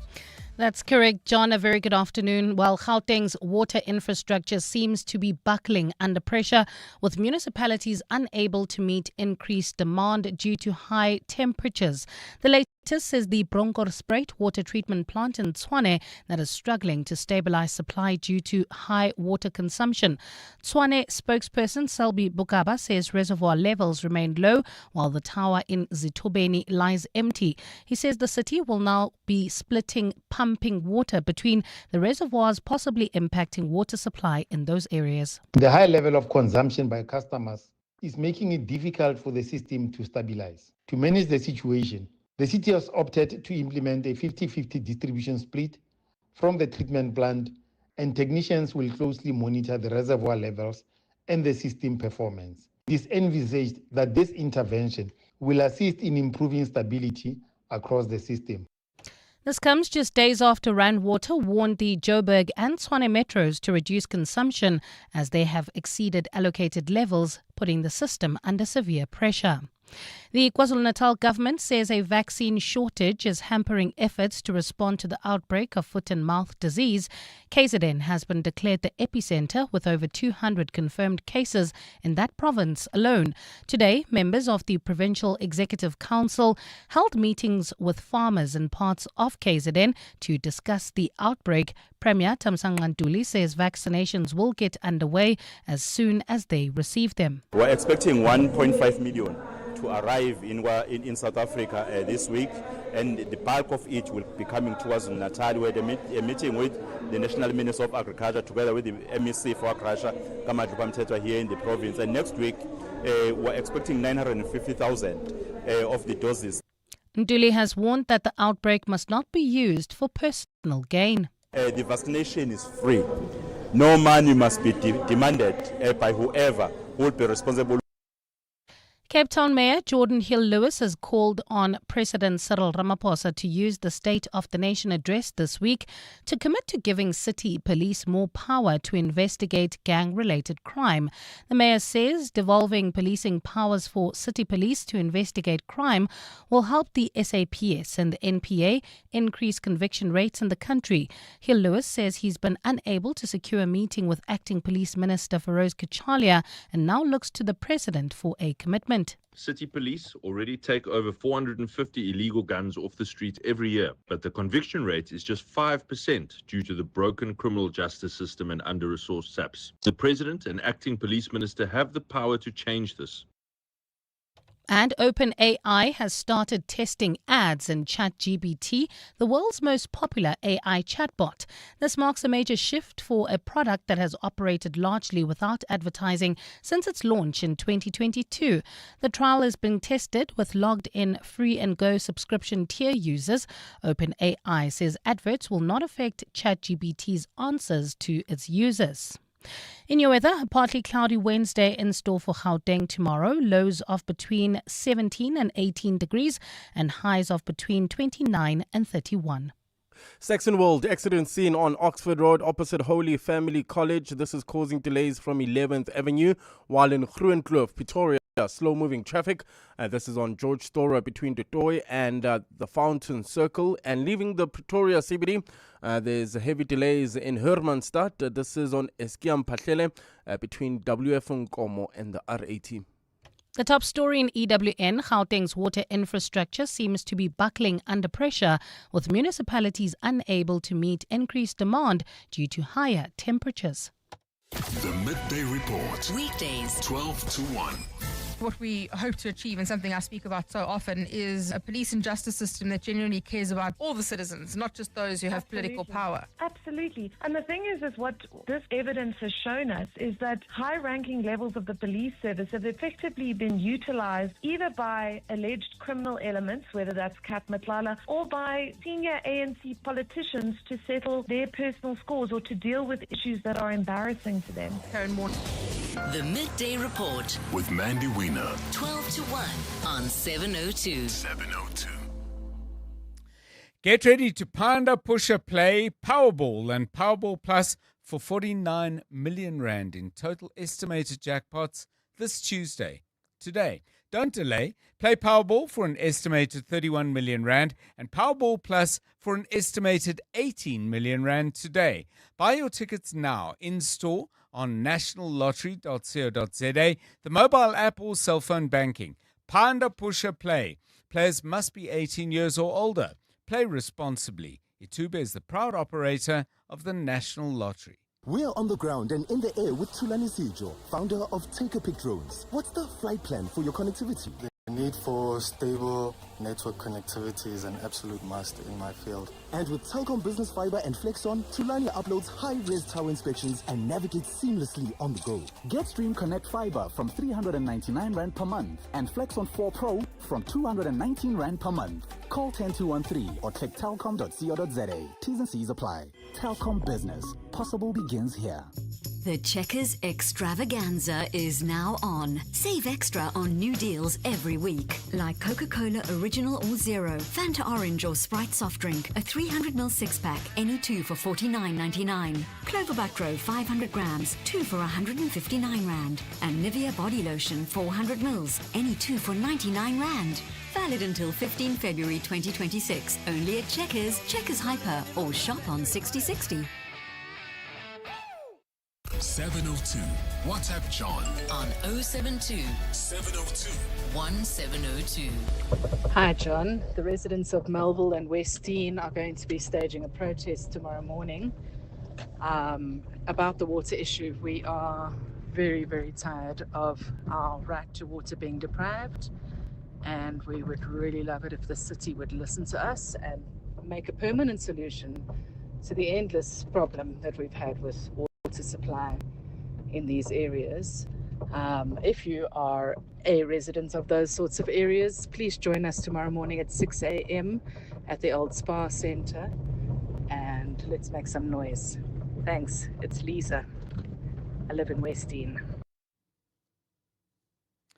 Thank you for that. And people, if you live in that area, let us know. You're planning to go out onto the streets and make your unhappiness known. Melville, Westdean area has battled with water severely. I assume Sophia Town, Westbury and other areas served. I think it's by the Hurst Hill station. The Brixton Reservoir has been a problem as well. I'm not entirely sure what serves where, but I know Joburg West, sort of inner west, is the way that I would describe it, has really had some of the worst of it over the last good while. It's 21 minutes to 5. EWN Sport. Okay, let's get the very latest sports news then with Tolakele Mganga. South Africa's men up against Afghanistan tomorrow in the T20 World Cup. That's a tough one. The women are playing Pakistan. Here's Tolakele. Thanks so much, John. And youngsters Kayla Reneka and Karaba Muso will be looking to impress this evening. That's when the Proteas women clash with Pakistan in the first of 3 T20s. The games form part of their preparations for the upcoming World Cup, and they'll also face the same opponents in the group stages. And Captain Lara Veldwad had this to say ahead of it. I think we have some very exciting youngsters coming through. Kayla's a very hard worker and a very exciting talent. Obviously, captaining the under-19 side, she's been looking really good, and I think just a matter of time till she gets to make her debut for South Africa. Same with Mesu. I think she's amazing, has great hands, and will be playing a lot of games for us in the future. Obviously, having the likes of really senior players like Marizam Cup in the side to help out younger players where we can is awesome, just to have a bit of both. The men are up against Afghanistan tomorrow in their second game of the T20 World Cup. South Africa are looking to go one better in this tournament than in 2024. That's where they lost in the final to India. And David Miller's confident in their ability to be successful. Yeah, for sure. I think it is definitely calmness. I put it down to, the squad's played a lot together for a number of years. So it's just having faith and trust in each other. It's not really necessarily trying to do too much out of the box. It's just making sure that you do your job and get it done properly. So I think that it comes with time. We've played a lot together. Thomas Frank has refused to get drawn into speculation that Tottenham Hotspur are in a relegation battle, having suffered 10 defeats so far this season. They return to Premier League action this evening against a Newcastle United side who themselves are desperate for a win. There's no doubt we're desperate to win games, and I'm focusing on Newcastle tomorrow. That's a great opportunity ahead of us against a good team. That's the main thing. That is, can we go out there and get 3 points tomorrow? That will be very good, and then climb from there and look forward. That's what we need to do, and that's the main focus. And Cecil Africa has called up Shanadi Vontvachel and Rato Macau to the Springbok Women's Sevens team for their Series 2 event in Nairobi this weekend. The team will play 5 games in total, including an opening clash against Spain on Saturday. 1 or 2 trainers in the team. Shannon Vontvachel's coming in, and Rato's coming in. Shannon is pretty young. That's a debut tournament, but really excited to see what she can do. She's very fast, good footwork, exciting player, bright future ahead of her if she can still just be disciplined and commitment and understanding where she is now and wanting to learn. For Serena Williams, she'll be eligible to return to tennis from the 22nd of February, but it's unclear if or when she'll make a comeback. Williams' name appeared on the International Tennis Integrity Agency reinstatement list on Monday, meaning she can enter tournaments from the date specified. However, the 23-time Grand Slam champion has not announced an official return, having ended her career at the 2022 US Open. Tolakele Mganga, Eyewitness News Sport. EWN Traffic. At 18 minutes to 5 o'clock, this EWN Traffic is brought to you by Cars.coza. Let's find what moves you. Problems moving out now to Alex, where we've got some delays. Karabo Charlie, what's happening there? Yeah, I guess it's just peak hour traffic delays there, John, in the Alex area. You can expect about a 20-minute delay on the N3 southbound from the Batoon interchange to Van Buren, while in Sandton. Also expect some delays on the M1 northbound heading towards Midrand between Killarney Benz and the Batoon interchange, while in Parktown, traffic sluggish. M1 south, that's driving through the Joburg CBD heading towards Boysen, so between Killarney Benz and the Crown interchange. Saxonwold, we're still dealing with that accident seen on Oxford Road opposite Holy Family College. This is causing delays from 11th Avenue, while in Pretoria, Groenkloof, slow moving traffic on George Storer Drive between Dutoy and the Fountain Circle. Hermanstad leaving the Pretoria CBD. Traffic pressure on Eskiam Pahlele from WF Nkomo all the way to the R80. If you come across any other traffic issues, please WhatsApp us on 072-702-1702. There's more EWN on air, online, and on the EWN app. It's Call the Koza here in another Call the Koza production starring Call the Koza and Cars.coza. In this country, we don't just drive cars, we love cars.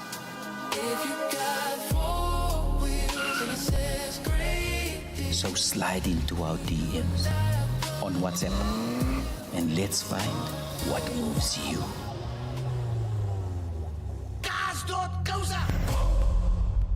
Bongani Bingwa, 702 Breakfast. Weekday mornings, 6 to 9. At the Desmond Tutu Health Foundation site at the Groote Schiet Hospital in Cape Town, researchers have launched South Africa's first African-designed, African-led human trial of an HIV vaccine. How high are expectations when people hear HIV vaccine trial? The expectations are quite high, and people think that, okay, this vaccine is going to be available within the next few years. How soon does it hit the shelves? We're trying to get the funding. We've got 2 trials. If these immunogens work, it is a process about registering the vaccine and actually making it available. So we're looking at a good few years. Dr. Chital Kasim. Bongani Bingwa, 6 to 9. On 702. Get your brain in the game, because the brain of 702 is back with your chance to flex your general knowledge smarts. There's 3,000 Rand up for grabs every day, and Brain of the Week wins 10,000 Rand, plus a spot in the finals to compete for the grand prize, 30,000 Rand cash. Enter on primemediaplus.com now, then catch 702 Breakfast with Bongani Bingwa and 702 Drive with me, John Perlman, for your chance to be the brain of 702. TCs and more on primemediaplus.com. Smart Steve from Momentum. Hello. Stevie, it's Clinton Myers, the Minister of National Treasures. Mr. Minister, how can Momentum Insure help you? This economy is not helping with the cost of my gusheshe, my tires, man. Just get Momentum Insure's safety returns and get up to 30% cash back, even if you claim. Is it true? Stru's Bob, Mr. Minister. Visit momentum.co.za or call 0860 006 784. Momentum Insure, keeping you safe on your journey to success. Momentum Insure is an authorized non-life insurer. T's and C's apply. When the brightest brains collide in the biggest general knowledge quiz in Gauteng, it's time for the brain of 702.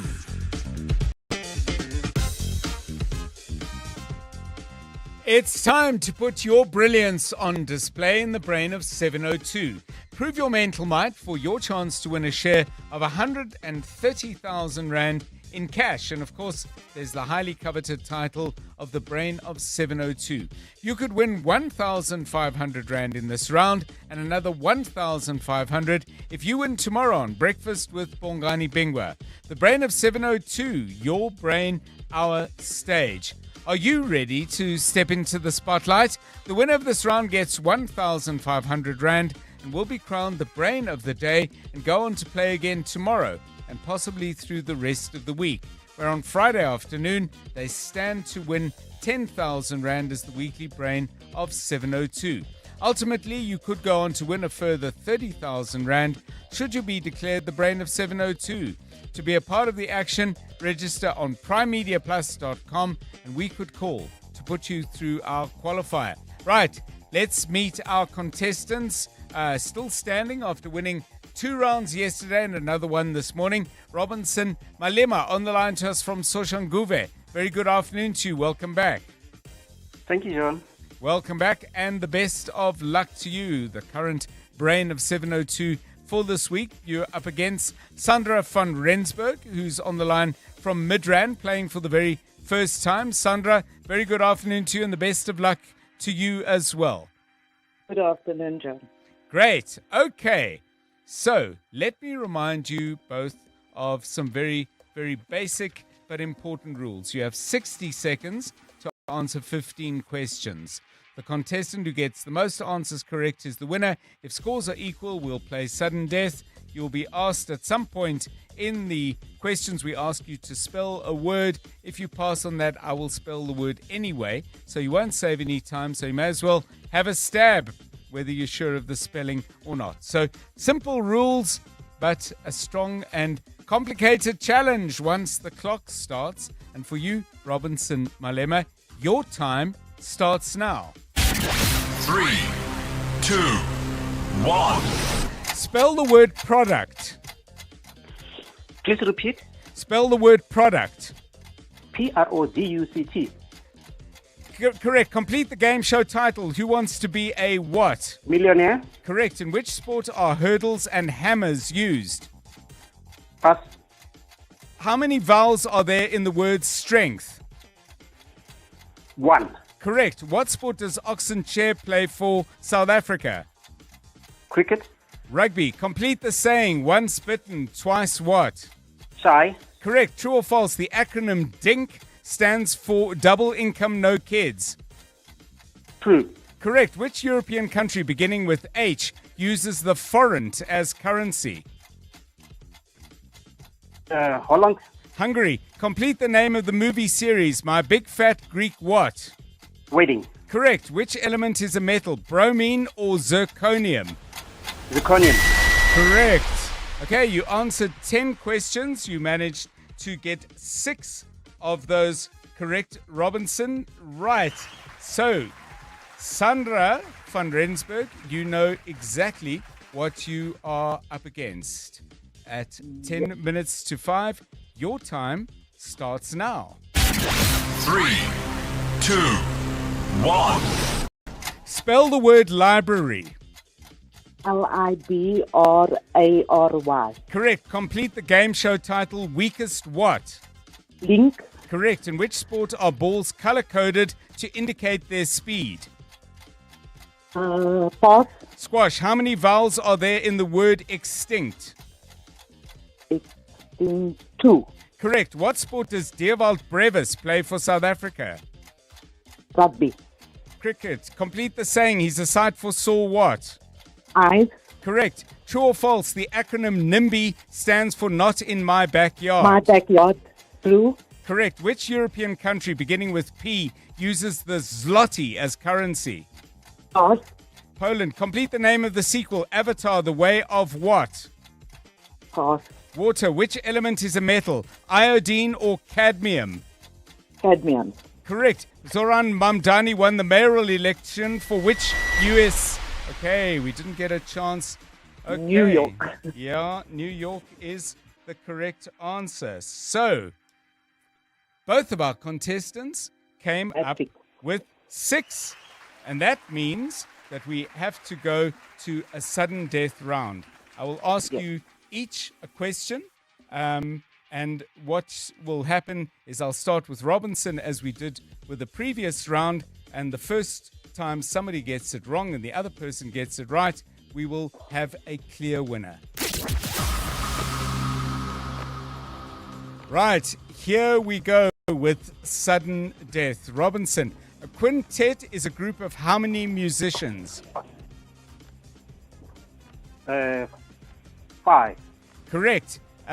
For you, Sandra, an octet is a group of how many musicians? 8. Correct. Back to you, Robinson. Which country is nicknamed John Bull? Robinson? Australia. Nope. United Kingdom. For you, Sandra, which country is nicknamed Uncle Sam? The USA. The USA. The USA is correct. Congratulations on sudden death. Sandra, you are our reigning brain and the brain of the day. You have won 1,500 Rand thanks to 702. Robinson, you've had a fabulous run. Bad luck to you, Sandra, just edging you out on sudden death. But Sandra, back to you. You will play again with Bongani Bingwa tomorrow. And if you're still standing after that round, you will be the brain of the day and continue the battle for brilliance. Now, for a chance to prove your mental might and to win your share of 130,000 Rand, visit primemediaplus.com to register. You could become the brain of 702 and walk away with the ultimate general knowledge prize. You're now listening to 702 Afternoon Drive with John Perlman. Brought to you by Telkom Business. Possible begins here. You're with John Perlman on 702. Let's walk the talk. Okay, so 702, some very interesting news in sport. Serena Williams, who's won 23 Grand Slam titles, and that's just in singles. Never mind what she's won in doubles with her elder sister Venus, is talking about making a comeback.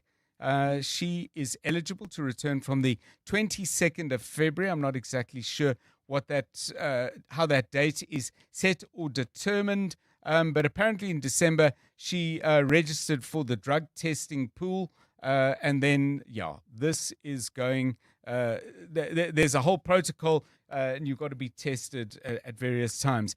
Hours later, Williams, who's 44, posted on social media, "I'm not coming back. This wildfire is crazy." But then the end of January, he says, "I don't know. I'm just going to see what happens." Now, someone who's achieved what Serena Williams has achieved can come back whenever she likes. But I'm keen to know from you, and you don't go too far back, but we'll actually go back as far as you like. Why am I making rules on something like this? What sports person would you absolutely love to see a comeback, making a comeback? And maybe you need to be clear. Do you want to see them come back because you think they can still do it? Because some people would say, Serena may not win any Grand Slams, but she could certainly win a good few games. Or would you love to see them come back as brilliant as they were? What sports person would you absolutely love to see making a comeback? Give us a call on that. But let's start with you, Karabo Chali. Who would you want to see? And when I say to you, you know what? They're coming back. I know he probably doesn't have the skills, or he's not as fit as he was. But Jabu Pule was an exciting soccer player. Yes. He just did magic with the ball. And I liked him when he played for Chiefs, and I loved him even more when he played for Pirates. Yeah. So, if he could come back, that would be great. Prime Jabu Pule. I'm using the word prime because that's the word Mohammed uses in reference to the former Liverpool player, and he calls him Prime Liverpool Coutinho. Philippe Coutinho, the Brazilian attacking midfielder, went to Barcelona, where I think it's fair to say it all went pear-shaped. Came on loan, or was he actually sold to Aston Villa? I can't recall. But you're absolutely right, Mohammed. Coutinho in the Liverpool days, those early days, was absolutely fantastic to watch. Not that I enjoyed it when he was playing Arsenal, but I know exactly what you're saying. This is very interesting from Gugu in Northgate, who says, AB de Villiers, he could still start for the Proteas now. I'd be really keen to know, actually, by the way, whether AB de Villiers believes he could still start for the Proteas now. Because one thing I really like about some of our players who've moved on and retired is the respect that they show to the very best talent we have now. I think it's very consistent. I hear it from Graham Smith. I hear it from Dale Steyn. I've heard it from AB de Villiers. But phenomenal and huge, huge entertainment he was. Okay, let's see who else. Who wants to see a comeback made and who's making that comeback? 072 702 1702. John, I would say AB de Villiers. I think he retired too soon, and he still got it. 18 years from Joburg. Hi, John. Zuko speaking. I think for me, the sports person I would like to see come back, I think in his prime, would have been Mike Tyson. I wish he was back here in this time at his prime, because I think some of these heavyweight boxers wouldn't have stood in his way. Thank you. Hello, John. Hello, team. On this question of which sports person would like to see come back. Oh, Bantu, Boris Becker, John. Oh, is he out of prison? I hope so. Thank you. To Misani Midrand. Hey, good afternoon, Dr. John. It's Baba here from Vanderbilt Park. Great show on my way home from Boxback. Hey, Dr. John, Usain Bolt, the greatest, the GOAT. If that man can come back, I know that he might not win, but I know that he will compete and he will make a show as well out of the sprinting, the 100 and the 200 meters. Man, that's the greatest of them all. Thanks, Dr. John. Enjoy your day. Yeah, you know what's wonderful about that message? I mean, I was thinking about Usain Bolt and the memories made in just 10 seconds. I know there's the build-up and his wonderful, do I call it the Archer celebration and so on, but it was only 10 seconds, but absolutely mesmerizing and memorable. Lirole, they really want the oldies back from tennis, hey? Please resuscitate John McEnroe. Asseblief. If I had the powers required to do, I might use them for other purposes. But yes, McEnroe was fantastic to watch as well. Andy going to cricket again. Makaya Ntini. Makaya Ntini was a fantastic player to watch. Utter determination. He just got better and better. I must tell you, in the beginning, when he was picked for the Proteas, there were some people who said, wow, this is not going to last long. But boy, did he ever prove people wrong. And this one from Sabelo, he's got not just one person, but he's got a striker pairing. Says, I'd love to see Jerry Scorsana and Benny McCarthy playing for Bafana Bafana. Just to put AB de Villiers in perspective for you quickly, I know that this was never a numbers game. It's very much a memories game. But his numbers are absolutely fantastic. A batting average in test matches of almost 51. A batting average in ODIs of almost 54. And in the course of that ODI career, he hit 25 centuries and 53 hundreds. His test record, 22 hundreds, and 46 times he got past 50. Brilliant stuff. Great. Thank you for that. Keep those coming, please, if you haven't shared your particular revival that you'd like to see. Right now on 702 Drive, it's 5 o'clock. This is EWN. Thabo Bester to remain at the country's only Supermax prison, and Paul O'Sullivan denies being a foreign agent.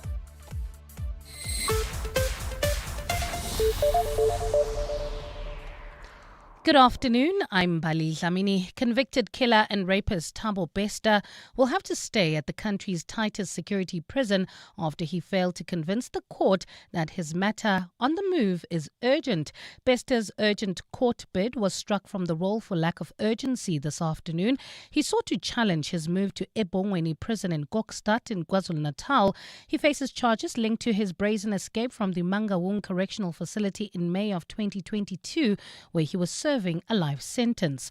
Khomotso Modise reports. Before the merits of Thabo Bester's case could be heard in the Pretoria High Court today, Judge Mamuluku Kubishi ordered that the parties argue on the urgency of the matter, while Bester's lawyers argued that the matter is urgent because it's impossible to consult with him and prepare for the main case against him while he's over 700 kilometers away from Gauteng. Lawyers for Correctional Services argued that Bester deviated from standard practice of giving respondents 10 days to respond and file their papers, and they have questioned why the matter is extremely urgent.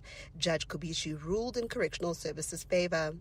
I am thus not persuaded that this matter is so urgent that anything more drastic than enrollment on the motion roll in the ordinary course and on short notice is required.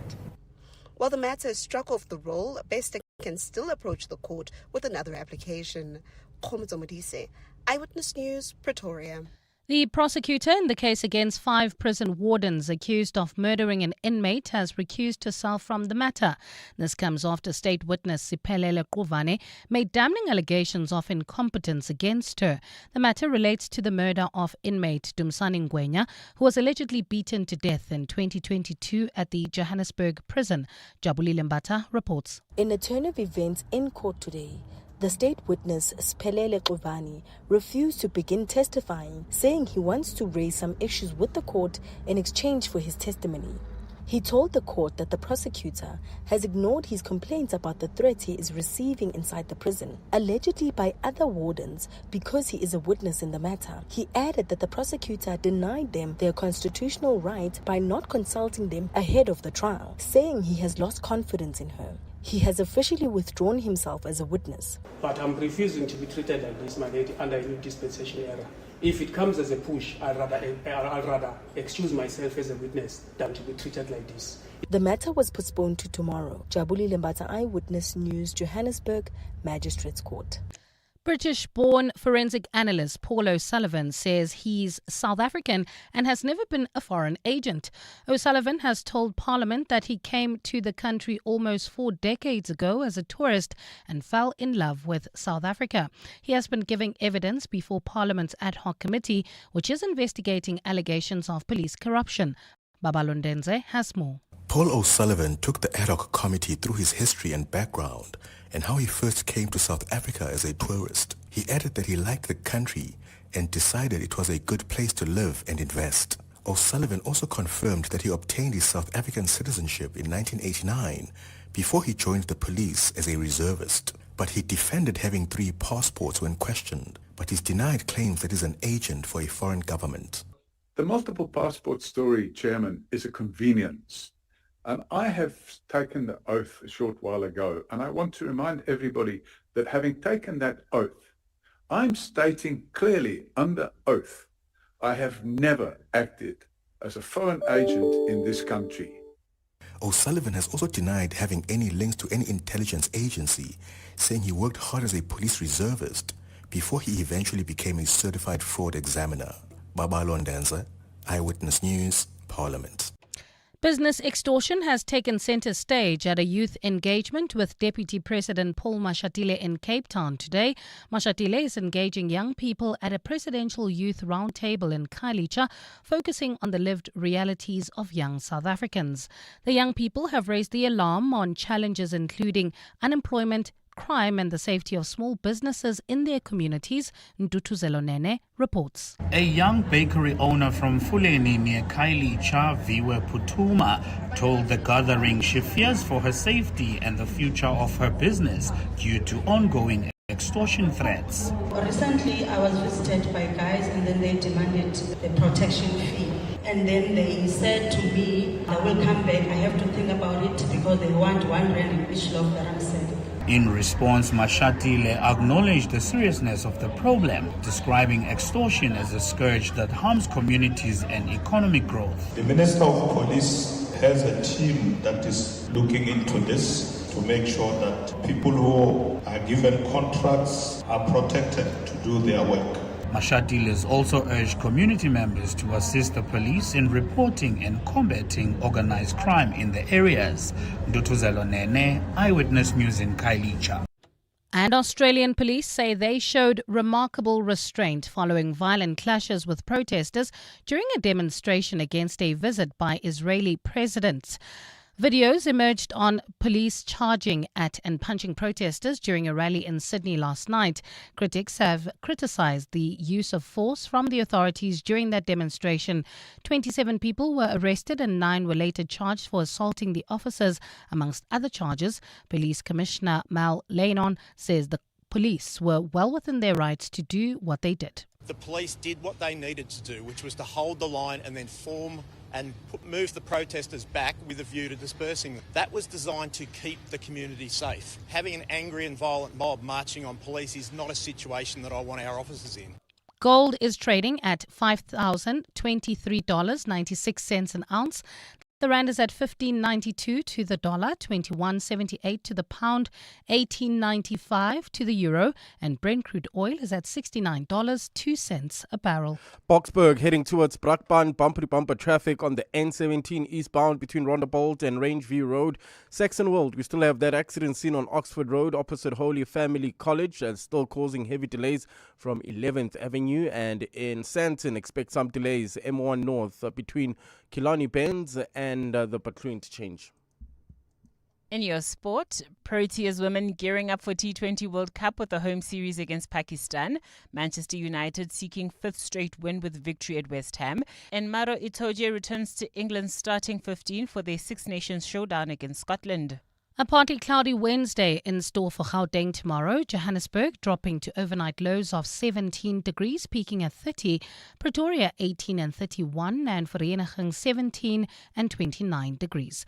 The top story in EWN this hour: convicted killer and rapist Thabo Bester will have to stay at the country's tightest security prison after he failed to convince the court that his matter on the move from that prison is urgent. EWN, in touch, in tune, and independent. For the latest, visit ewn.co.za or download the EWN app. 7:02. Drive home with John Perlman. John Perlman, 3 to 6 p.m. on 92.7 and 106 FM. Let's walk the talk. 7:02 Drive, it's 9 minutes past 5. Good to have you with us on the show. Coming up in the next half an hour or so, we'll hear from our EWN reporter colleague Babalo Ndenze, who has been in the ad hoc commission down in Parliament that's looking into criminality, corruption and political interference in the criminal justice system. This is the day on which forensic investigator, businessman Paul O'Sullivan has finally come to this hearing, and he's there right now. It's been quite an interesting day, quite combative at times. Babalo will take us through what we in particular need to know.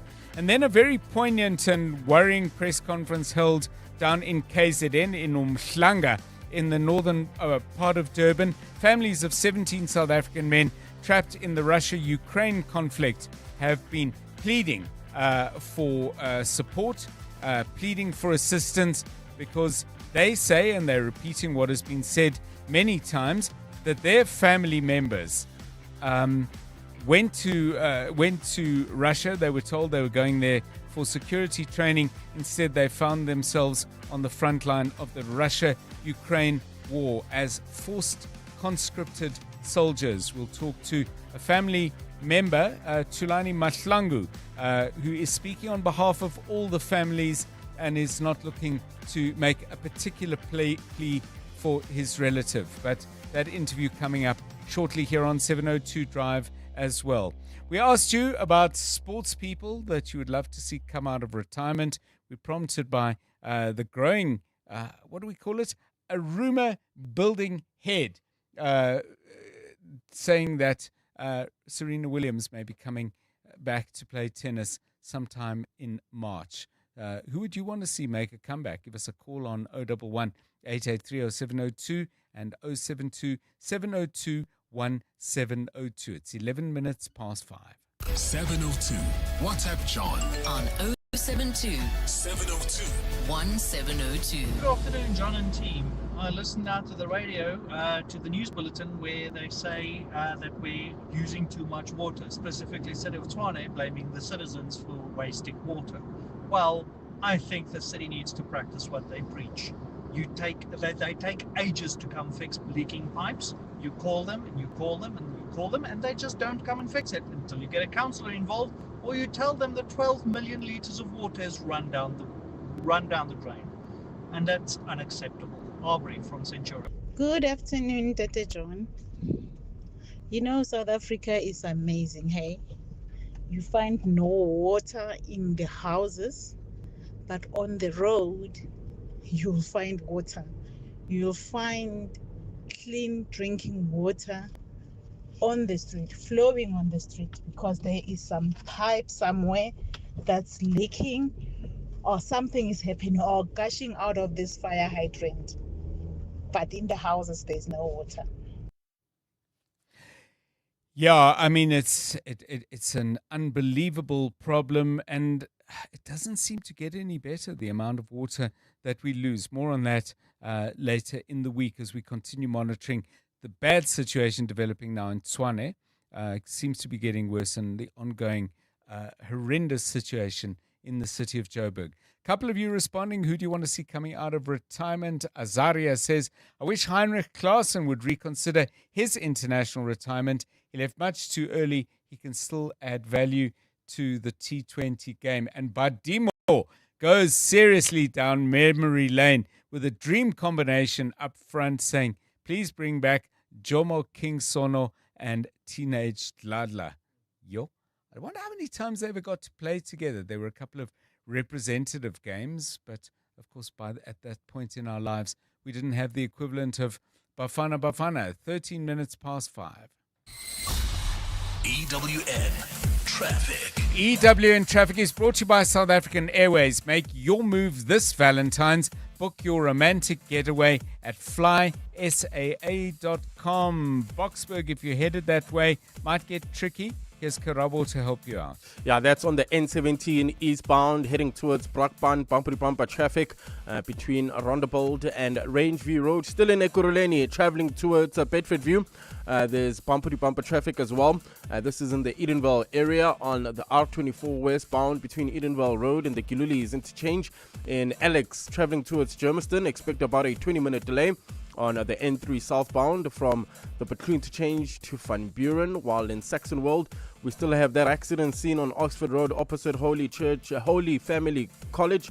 This is causing delays from 11th Avenue. In Parktown, traffic remains sluggish. M1 South, that's traveling through the Joburg CBD, heading towards Boysons between Killarney Benz and the Crown Interchange. Santon, traveling towards Midrand, expect some delays. M1 North between Killarney Benz and the Butlu Interchange, while in the city of Tshwane, Groenkloof, slow-moving traffic on George Dora Drive between Tutoy and the Fountain Circle. And finally, if you're leaving the Pretoria CBD, expect some delays. This is in Hermanstad on Eskiam Pahlele between WF Nkomo and the R80. If you come across any other traffic issues, kindly WhatsApp us on 072 702 1702. There's more EWN on air, online, and on the EWN app. Valentine's weekend is almost here, and this is your sign, so make the move. South African Airways has amazing fares to your favorite destinations. Fly to Cape Town from just 1,144 Rand, Durban from 690 Rand, and Gqeberha from 655 Rand. And that's just the beginning. Explore even more destinations. Go to flysaa.com. Make the move. Surprise your loved one. Make it a Valentine's weekend to remember. Book now at flysaa.com or contact your nearest travel agency. T's and C's apply. Driving the conversation on 702 Afternoon Drive with John Perlman. Powered by Telkom Business. Possible begins here. You're with John Perlman on 702. Let's walk the talk. 16 past 5, let's go down to Parliament now, that ad hoc commission looking into various things, prompted, of course, by the press conference given last July by Lieutenant General Nhlanhla Mkhwanazi. I'm sure you know the broad area of focus: criminality, corruption, political interference, all of this in the police and the criminal justice system. Today in the witness stand box, what do I call it? Today, being questioned in Parliament is a forensic investigator, Paul O'Sullivan, somebody who's been named by some of the other witnesses, and a certain amount of controversy surrounding him and the work that he has done. So what's happened today so far? Babalo Ndenze, EWN parliamentary reporter. Good afternoon. Babalo, from the bits I've listened to and what I've managed to glean as we've sort of just checked out things online in the course of the show, the conversation's still very much on Paul O'Sullivan, his CV, his record, the credibility of some of the things that he says he has done and why.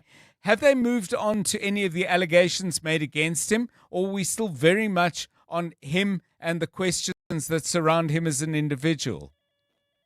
Yes, indeed, John. They have not moved on yet from his credentials and his background and his history, as well as his education and, post-school education. They have not yet gotten into that, quite a lengthy affidavit with a number of chapters that deal with, corruption that links to Nhlanhla Mkhwanazi, as well as the PKTT and other things that, are alleging, misconduct against Dumsani Khumalo, head of crime intelligence. So we're not into that yet. The evidence leaders, as well as members of the committee asking for questions of clarity, are really dealing with, Paul O'Sullivan's credentials. He says he has no degree related to aviation security. Now, this is in relation to his appointment at AXA, as the head of aviation security, during, his time at AXA. And he also has no, he says he has a higher certificate, rather, in electrical engineering, but he hasn't really, practiced engineering for 3 decades. So he no longer considers himself, an engineer, and he can't really, function as an engineer because he hasn't practiced engineering in so long. So they're really dealing with this, as well as, his primary school education and his high school education. They asked him if he has a matric. He says no, he doesn't have a matric in the South African sense, but he does have, O levels, because he didn't matriculate in the country, but he doesn't have a degree, for a lot of these things that he did. We also heard from O'Sullivan how he would lecture people on the Bill of Rights.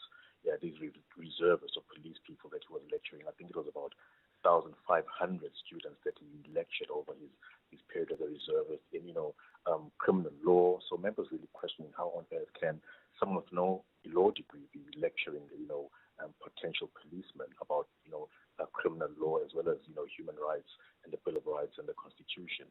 And one of these students of his that they were even showed a picture of them together, and President Cyril Ramaphosa, who he says he also taught President Ramaphosa in the 90s, on these issues when Ramaphosa was still a private citizen, but, was into police reservists. So he's been questioned or grilled by the evidence leaders really on this background and his credentials. He's also, been asked about his citizenship a bit just earlier before this about how he obtained this citizenship. We know he has 3 passports, a South African passport, a British passport, and I think an Irish passport. And there were issues around this, as far as the members are quite concerned, how you have 3 passports. And he says it's really an issue about being able to travel easily because the South African passport is highly scrutinized when one travels the world. Yes. Whereas an Irish passport can get you almost anywhere without too many questions being asked and not standing in long queues. And he says, no, he's not a foreign agent. He might have these passports, but he's not a foreign agent. He's never had any link to any foreign international or intelligence agency, either South African or foreign or otherwise. So we haven't really reached a point where we get into, the allegations of police interference. We know his links to interfering in IPID investigations. We know that him and his assistant, Sarah Jane Trent, who's also, wanted by the committee, that, they were arrested for impersonating IPID officials.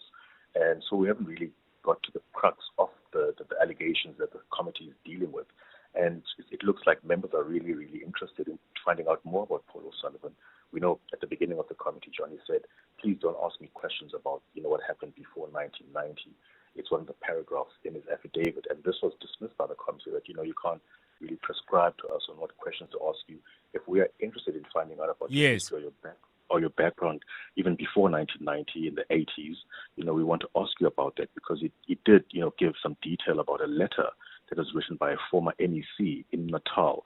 Now, this is the former Natal KZN now. Now, this former MEC of Rhodes, he says, they tried to encourage him to become a South African citizen and offered him a job in the government, but he never got this job, eventually. So he's been asked a lot of things about his background. Indeed. From when he was in his 20s up right until now, John. So we will get into that at some point when the members of the committee will start putting questions about his allegations that he's also, leveled against a number of people in his own signed affidavit. Thank you so much. Babalo Ndenze, EWN parliamentary reporter. He's back. I'm sure keeping an eye on that hearing. There'll be updates in the news bulletins. 22 minutes past 5. John is on X. At John Perlman. Well, a very poignant press conference held today. Families of 17 South African men stuck on the front line of the Russia-Ukraine conflict. Just to briefly recap, they and their families say they were lured to Russia with a promise of security training and jobs. They were then conscripted and forced to go to the front line of this long-running war. So speaking on behalf of all the families now, we welcome to 702 Drive Tulani Mahlangu. Mr. Mahlangu, welcome, and thanks very much for giving us your time today.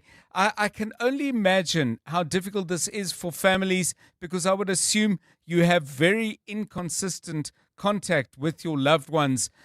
Do you know if all 17 of the men are actually still safe or not? Good afternoon to you. Yeah, thank you for having me. Thank you for the listeners.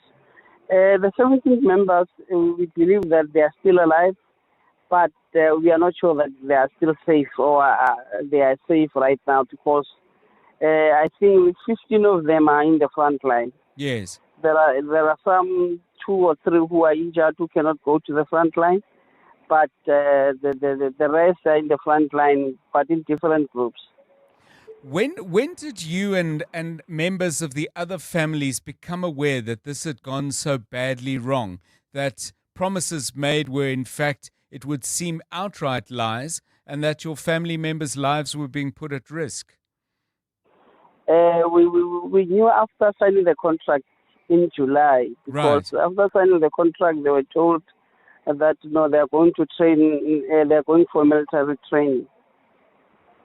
In terms And of, then, sorry, please carry on, Mr. Mahlangu. yes, and then the contract was written in Russian language, and they couldn't interpret it. Yes. So somebody came and said, "No, man, this is nothing. I've been through this training before. You can sign." So they were told to sign this contract. After that, everything changed. I want to ask you, I know, and we'll come to that in a moment, you're calling on the president to intervene in the matter and to help bring them home. Obviously, we have relations with Russia, country to country, but BRICS was also mentioned. We're part of that 5-country grouping. But before we get to the government, the people who actually arranged for your relative and the others to go across to Russia, what answers are they giving you? Are they engaging with you, or have they disappeared? They disappeared. They can't be reached, they can't be contacted. Yes. And then we some other members of the families tried to reach others, but all was in vain. They couldn't get help from them. What was the last thing those people told you? What did they say? Did they make any promises? Did they offer any apologies? They didn't offer any apologies. They didn't make any promises. They just went off the radar. I mean, one of the people who has been linked to this is Duduzile Zuma, who obviously is a public figure and presumably wouldn't easily disappear. Has she remained involved with the issue, trying to help you, or is she out of the picture as well? She's out of the picture as well. So she doesn't return calls or respond to messages. Yes. It's just that the parents contacted her father concerning the matter, because he's the one who used to frequent to Russia. Yes. So they thought that when they confront the father will be of help, maybe to assist them to go to Russia and get those guys back. And let's then turn to the issue that you and the other families, Mr. Mahlangu, were speaking about very prominently today. You're calling on the president, Cyril Ramaphosa, and the government to intervene. What has the government offered to do so far when you've approached them? Because I'm sure you have. What have they said to you? We approached the government through DECO, and then Minister Lamola was a bit helpful. Yes. It's just that when DECO members got that side, they were not treated well, because they couldn't access the hospitals, the military hospitals. What they did, they couldn't see the other injured people. They just took one who can maybe pull himself through with a wheelchair, and then they couldn't talk much, and then they just took pictures and sent pictures home. But what we had that we are doing this to call for a president for help, because we understand that there are Kenyans who were repatriated from that side because of the intervention of the government. So we understand that the Kenyan president intervened and contacted the Russian president as well. That is why they were freed. Mr. Mahlangu, thank you for your time, and please, if you get a chance, pass on our best wishes to all the other families as well. We wish you strength as you go through this very, very terrible time. 28 minutes past 5. EWN Traffic. EWN Traffic is brought to you by Outsurance. SMS out to 45142 now, and you could save on car insurance. If you don't, ask them for 500 Rand. Karabo, what's the latest? Well, we still have issues in the Boksburg area. This is heading towards Brakpan on the N17 eastbound between Rondebold and Rangeview Road. Still in Ekurhuleni, slow-moving traffic. This is on the R24 westbound between Edenvale Road and the Kilulis interchange. And in Hermanstad, leaving the Pretoria CBD, there's traffic pressure on Eskiam Pahlele between WF Nkomo and the R80. If you come across any other traffic issues, kindly WhatsApp us on 072 702 702. There's more EWN on air, online, and on the EWN app. Romance is in the air this month, but your partner won't be feeling the love if you're late for date night. Fortunately, the Outsurance pointsmen are here to ease the traffic congestion so you can get to the restaurant on time. With the Outsurance pointsmen on the roads for the past 20 years, we can all get where we need to be quickly and safely. With Outsurance, you really always get something out. In proud partnership with 702, show them some love online using hashtag pointsmenlove. Licensed insurer and FSP. EWN Business. Stephen Curtis joins us now with the very latest from the markets and a look ahead to what he's going to be doing with the Money Show tonight. Good evening. John, good afternoon. So, the JSE All Share not too bad, up 0.5%, 120,887 points. Financials up 1.2%, industrials down 0.2%, resources up 1.17%. Gold seems to be, I say this very carefully, John, seems to be stabilizing at just above $5,000 an ounce. Platinum looking a little more stable too. Let me put this another way, not as volatile as they were. Maybe that's a little bit safer. The volatility, though, is being expressed, I think, at Pick and Pay. They're ending the day down 9.87%. They were down further at one point. This is after their profit warning last night. Their profits will be down by 20%. Losses will increase, by 20%. That recovery taking a little longer. Boxer down as well, of course, down 3.65% on the day. Exaro down 3.26%. Prosus down 3%. And then PHP are up nearly 6%. Mondley's up 3.5%. And Nedbank's up 3.22%. Discovery also up 2.85%. HCI up 2.5% as well. Harith General Partners buying FlySafair. Obviously an airline that, from what we understand, has been making quite a strong series of profits. Interesting to see that Harith is clearly buying back into the economy. And John, importantly, the aviation economy. They own a big chunk at Lanseria as well. And so you can understand all of the linkages that will come out of that. And we'll talk more about it. Was due to speak to FlySafair this evening on the Money Show, hoping to speak to her with General Partners as well. If they do make someone available, we'll see how that goes. But we are trying to speak to them today. And Trellidor, just after the close, putting out a statement saying that for the 6-month period to the end of December, they expect headline earnings to be down by around 100% or so. Still battling a little bit in different ways, is Trellidor. In the US, the Dow Jones is up 0.5%. The Nasdaq is up 0.27. The S&P 500 is up 0.29 at the moment. And the gold price, $5,037.48. Platinum, $2,109.20. Brent crude, $69.28. The rand to the dollar, $15.95. To the euro, $18.99. To the British pound, $21.78. On the Money Show tonight, we'll speak to the Transnet chair, Dr. Andile Sanklu, talk about the next phase of Transnet. If they've steadied the ship, what comes next? Also, Gulam Balam, the chief economist at Standard Bank, giving his outlook for the world economy and the South African economy. I glanced at it earlier. I'll give you a hint. There's one particular figure who looms quite large in it. I'll leave it to your imagination as to who that orange guy might be. More, of course, from FlySafair on that deal today. And also, John, do you remember when you first realized that fiber could come to your house? And there'll be no more ADSL and the sort of strange noises that the telecom phones used to make. And how we live now is so much about fiber.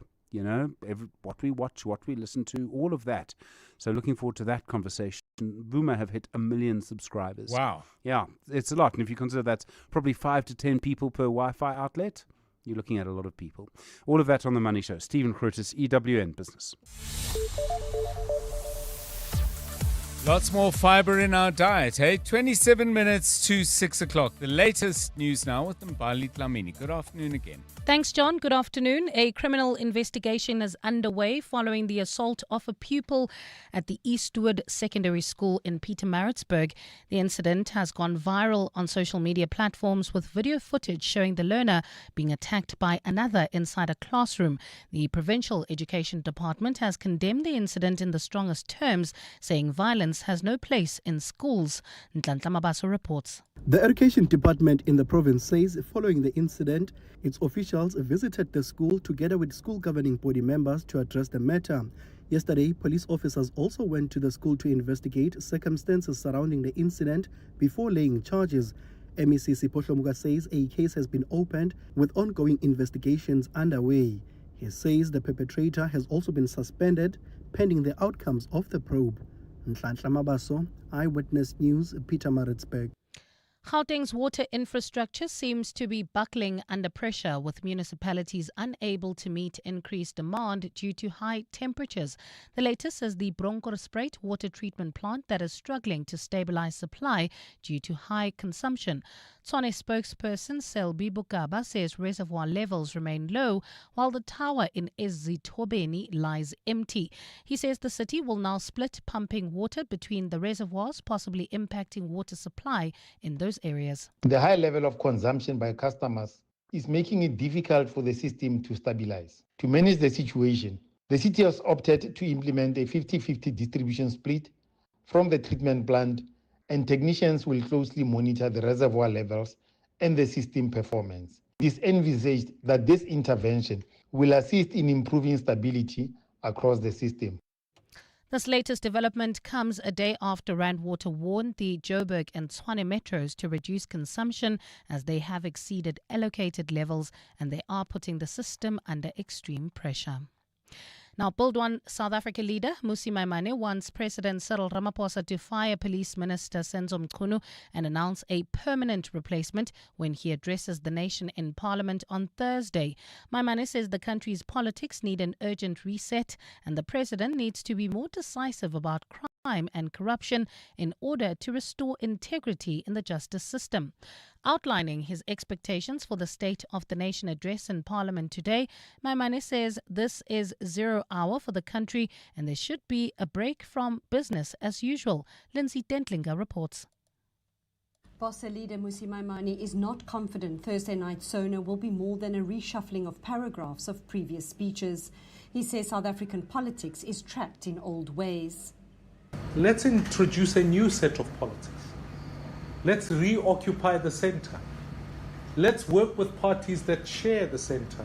Maimane says President Ramaphosa needs to draw a hard line against politicians who are involved in corrupt dealings. Otherwise, commissions of inquiry hold no value. Police are trying to do their best. But how do you do your best when your leaders, it feels like, are not interested in protecting citizens, but they are interested in protecting themselves? Yes.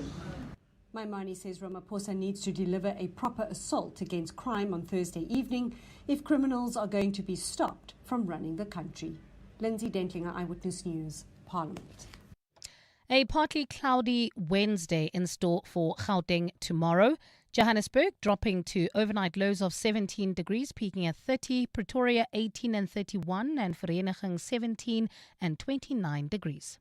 Well, at this stage in Boksburg, we still have bumper traffic heading towards Brakpan on the N17 eastbound between Rondebold and Rangeview Road in Saxonwold. There's that accident scene on Oxford Road opposite Holy Family College, causing some delays. And in Parktown, traffic remains sluggish M1 south from Killarney Bends to the Crown Interchange. The top story in EWN, a criminal investigation is underway following the assault of a learner at the Eastwood Secondary School in Pietermaritzburg. Clement Maniatella. Weekday mornings, 9 to 12. 9 to 12. Did you object to being asked questions by certain members who come from other parties like the EFF and the MK party? And if so, why did you object to taking questions from them? No, I don't object at all. You know, we play games. They go onto the media and they make allegations. So my response to that was to say, well, I'm not taking questions from them, but they're welcome to ask any questions they want. I'm not afraid. Any person, providing they don't take up too much of my time, they're welcome to ask any question But they also, want. you can't really dictate to Parliament as to who can and can't ask you questions. I'm not dictating anything to Parliament. No, but I thought you said that when they went out to the media, you had said to them... No, but if a single person wants to make defamatory comments about me, I'm entitled to respond, and that's what I've done. Paul O'Sullivan? Clements Maniatella. 9 to 12 on 702. Get ready to Panda Pusher play Powerball and Powerball Plus for 49 million rand in total estimated jackpots this Tuesday. Today, don't delay. Play Powerball for an estimated 31 million rand and Powerball Plus for an estimated 18 million rand today. Buy your tickets now in store on nationallottery.co.za, the mobile app or cell phone banking. Panda Pusher Play. Players must be 18 years or older.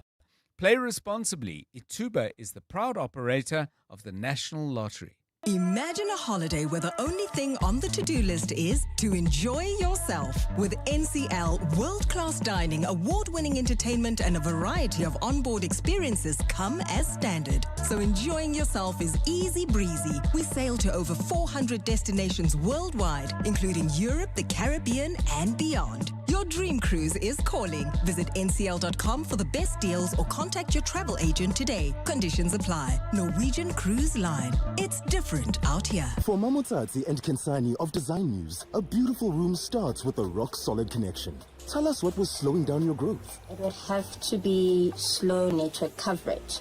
Now, Telkom Business Fiber lets the team process large renders while the landline keeps supplier calls coming in. Get Call Light Fiber from 655 Rand per month and unlimited VoIP 1 from 99 Rand per month. Call 10213 or click telkom.co.za. T's and C's apply. Telkom Business. Possible begins here. 702. WhatsApp John on 072 702 1702. Good afternoon, John, and your listeners. The sports person that I wouldn't mind seeing or, back in it would be Lance Kloosner, who used to play cricket with us. It used to be funny. His nickname, I believe, was Zulu Boy. And, when I was much younger, it used to be interesting watching him and Makai and Tini talk Zulu or speak Zulu. Yeah, and over and above that, it was just a great player. Magnificent to watch in action, Lance Kloosner, hey? What else have we got? Glenn, I wish Ronaldo and Zidane would come back. I assume you're referring to the Brazilian Ronaldo, who was a fantastic footballer to watch in his prime. Both played for Real Madrid, I assume.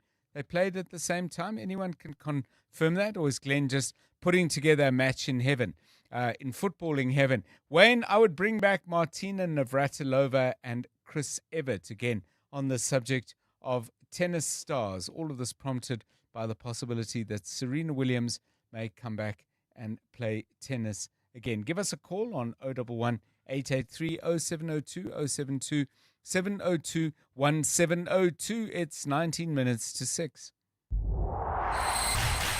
EWN Sport.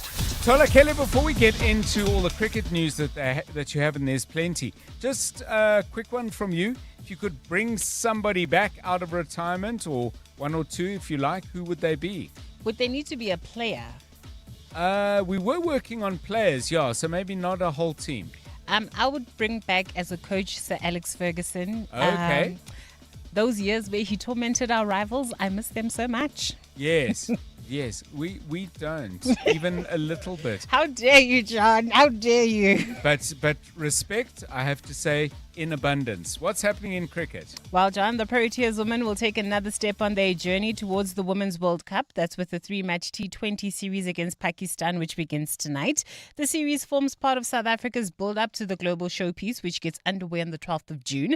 And Captain Lara Waldvat has discussed what they expect against an opponent who they'll also meet in the group stage of the tournament. It's a team we know pretty well either way, though. I think we've played a lot of cricket against them lately. Played a series over there a couple of months ago, so it's exciting to host them this time, play a bit in our conditions. I think we've been over there quite a lot, so to play them in South Africa I think will be nice and fun and something a bit different. But yeah, like I said, it's a side we know very well, kind of know what to expect from them, so yeah, it helps us a bit in our preparation, and hopefully we can play a nice positive brand of cricket against them. The men are up against Afghanistan tomorrow as they look to make it back-to-back wins at the T20 World Cup. And with the Proteas playing their first 3 matches in Ahmedabad, David Miller's hoping they can use the familiar conditions to their advantage. I feel like we've got kind of home conditions. We've been here for a couple of days and we are here for another week. So really just to look after that and make sure that we can actually be nice and strategic and tactical about it. But the guys are all playing really, really good cricket, so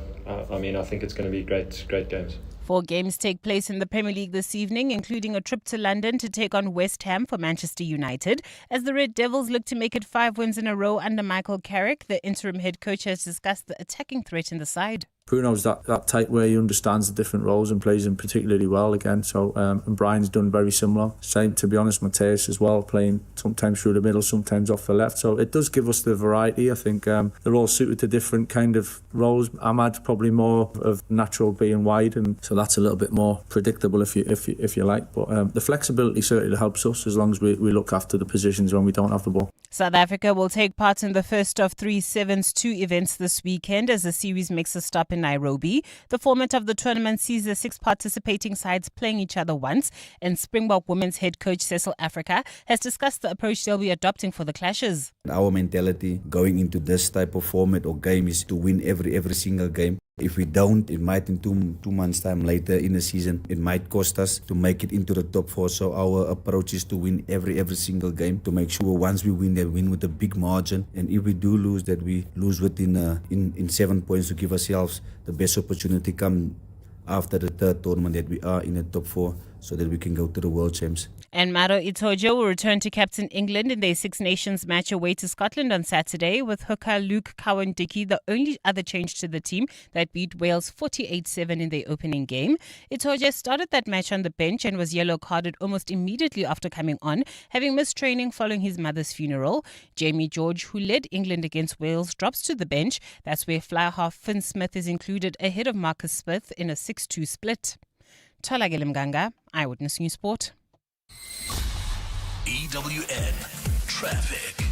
EWN Traffic is brought to you by South African Airways. Make your move this Valentine's.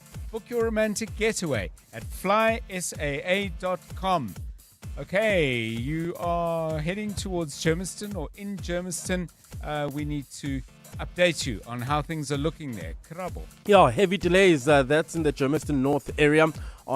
This is on Knights Road between Lower Boksburg Road and Stanley. Not yet clear what's causing this delay. So if you're in and around the area, please let us know. You can WhatsApp us on 072-702-1702. We are also on X at EWN Traffic. In Boksburg, we still have bumper traffic heading towards Brakpan N17 eastbound. This is between Rondebolt and Rangeview Road. Saxonwold still dealing with that accident scene on Oxford Road opposite Holy Family College.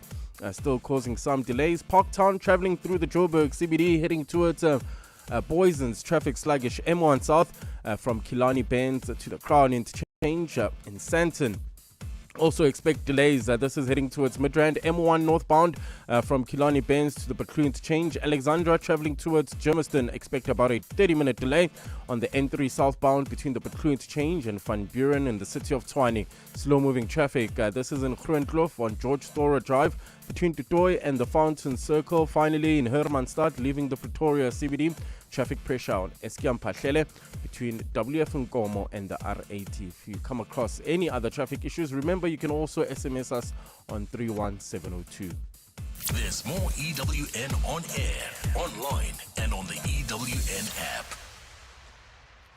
Valentine's weekend is almost here, and this is your sign, so make the move. South African Airways has amazing fares to your favorite destinations. Fly to Cape Town from just 1,144 Rand, Durban from 690 Rand, and Gqeberha from 655 Rand. And that's just the beginning. Explore even more destinations at FlySafair.com.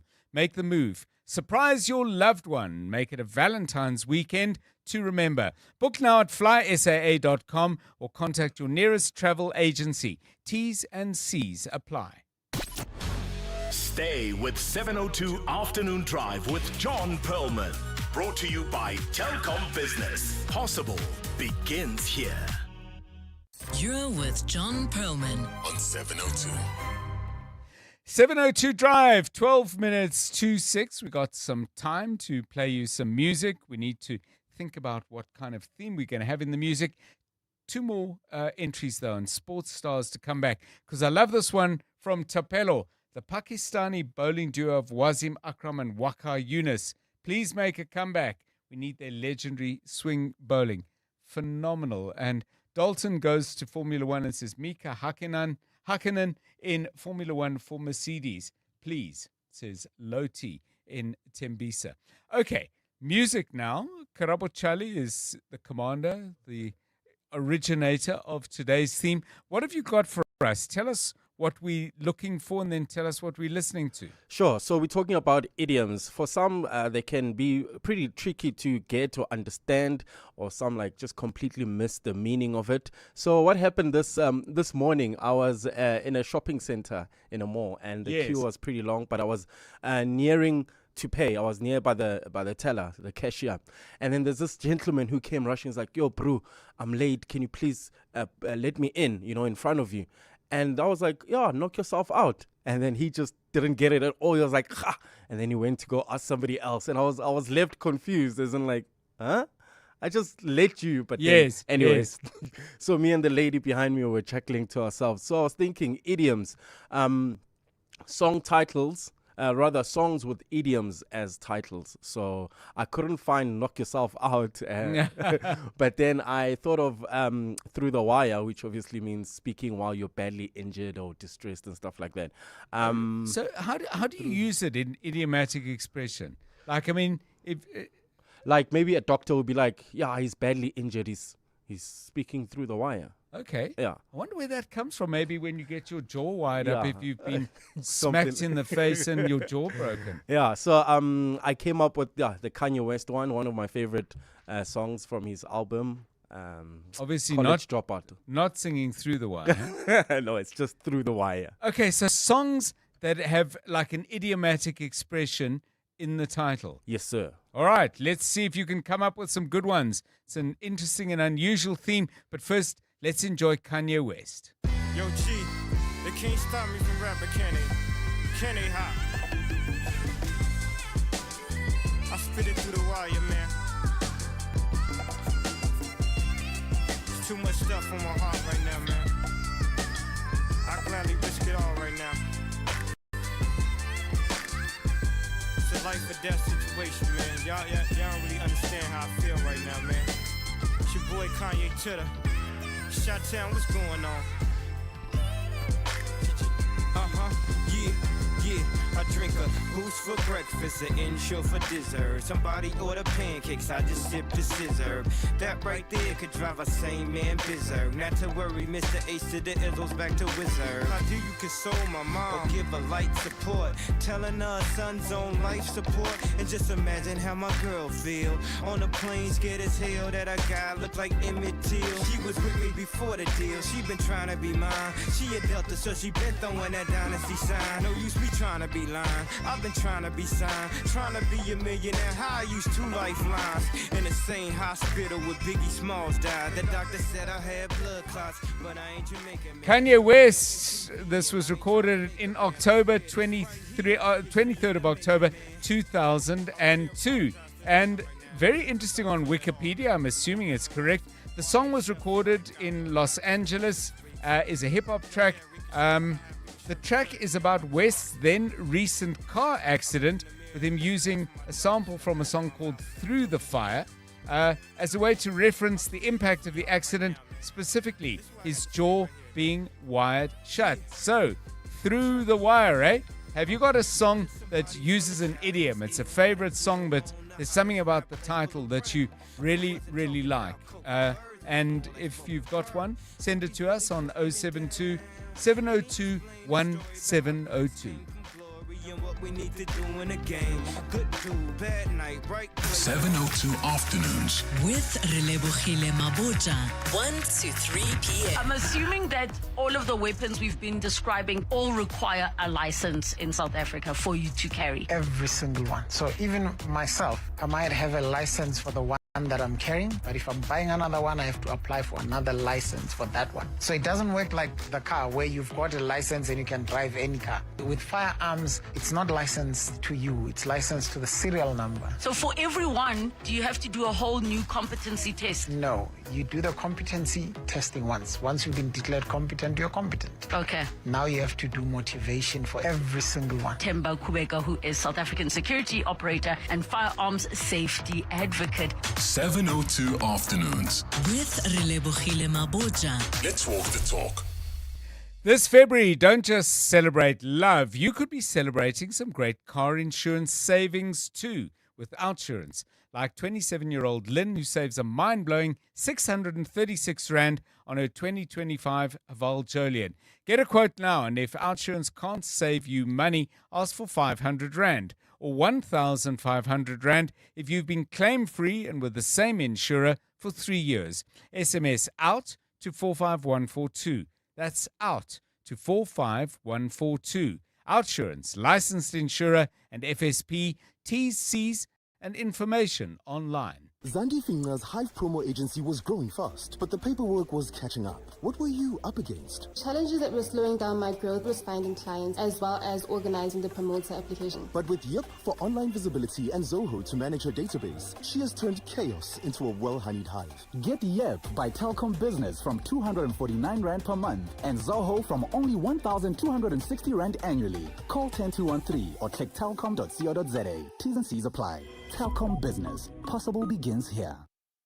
Aubrey Masango. Weekday evenings, 8 to midnight. We need to have the conversation about there is the institutionalization of extortion of foreign-owned businesses by police. A guest who was here not too long ago said, I can't say this, but the cash movers of monies that are generated in foreign spaza shop are South African police. They are the ones, like you would have the cash companies, they are the ones that move the cash that is generated in spaza shops in the townships. Aubrey Masango. 8 to midnight on 702. 702. 702 Drive with John Perlman was proudly brought to you by Telkom Business. Possible begins here. 702. WhatsApp John On 072 702 1702. Hey, Dada John and team. How about Saved by the Bell by Robin Gibb? Zwandile, the Hill Joburg South. Good afternoon, Tate John and Tim.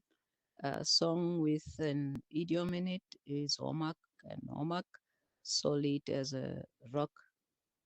Thank you. Dima.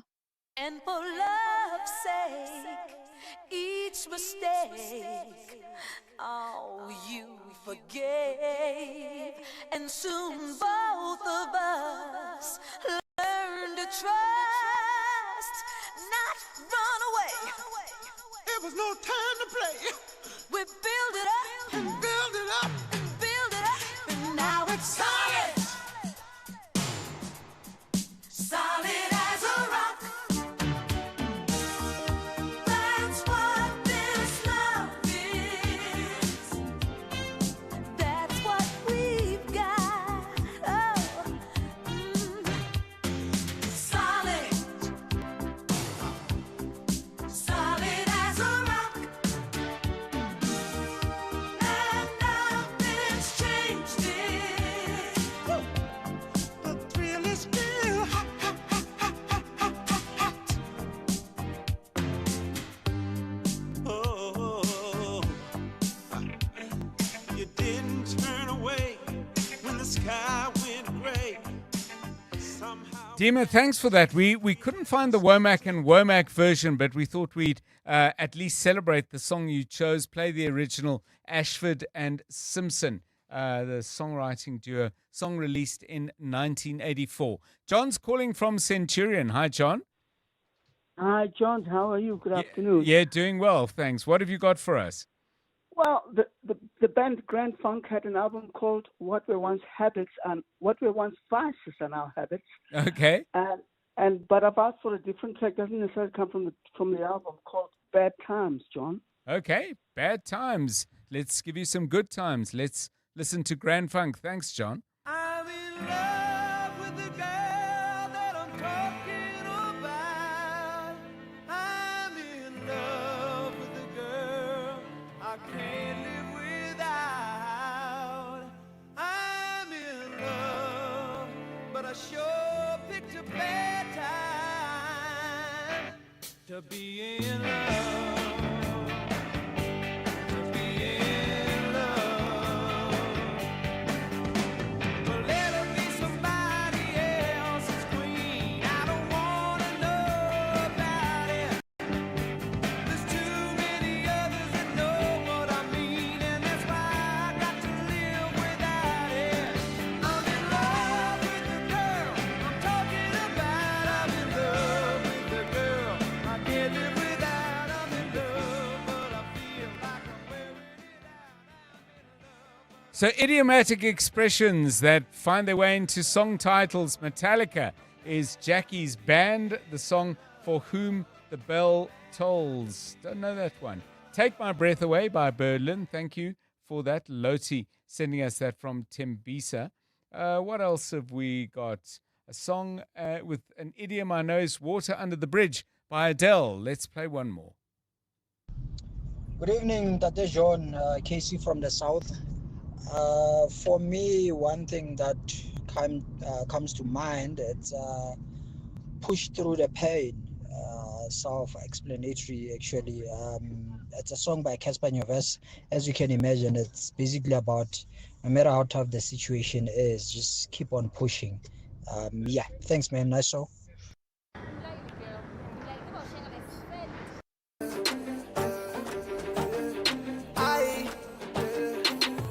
I know, it gets hard sometimes, but I won't let it crush my pride. Give it my all, and I push through the pain. Today I'm a ball, doing my thing. Yeah, bringing us to an end of 702 Drive today. Casper Nyovest. I'm John Perlman. Good night. And now, The Money Show. With Stephen Grootes, live on 92.7 and 106 FM. Streaming on the Prime Media Plus app. And DSTV channel 856. The Money Show with Stephen Grootes is brought to you by Absa Corporate and Investment Banking, balancing economic growth with ecosystems. That's how they're investing.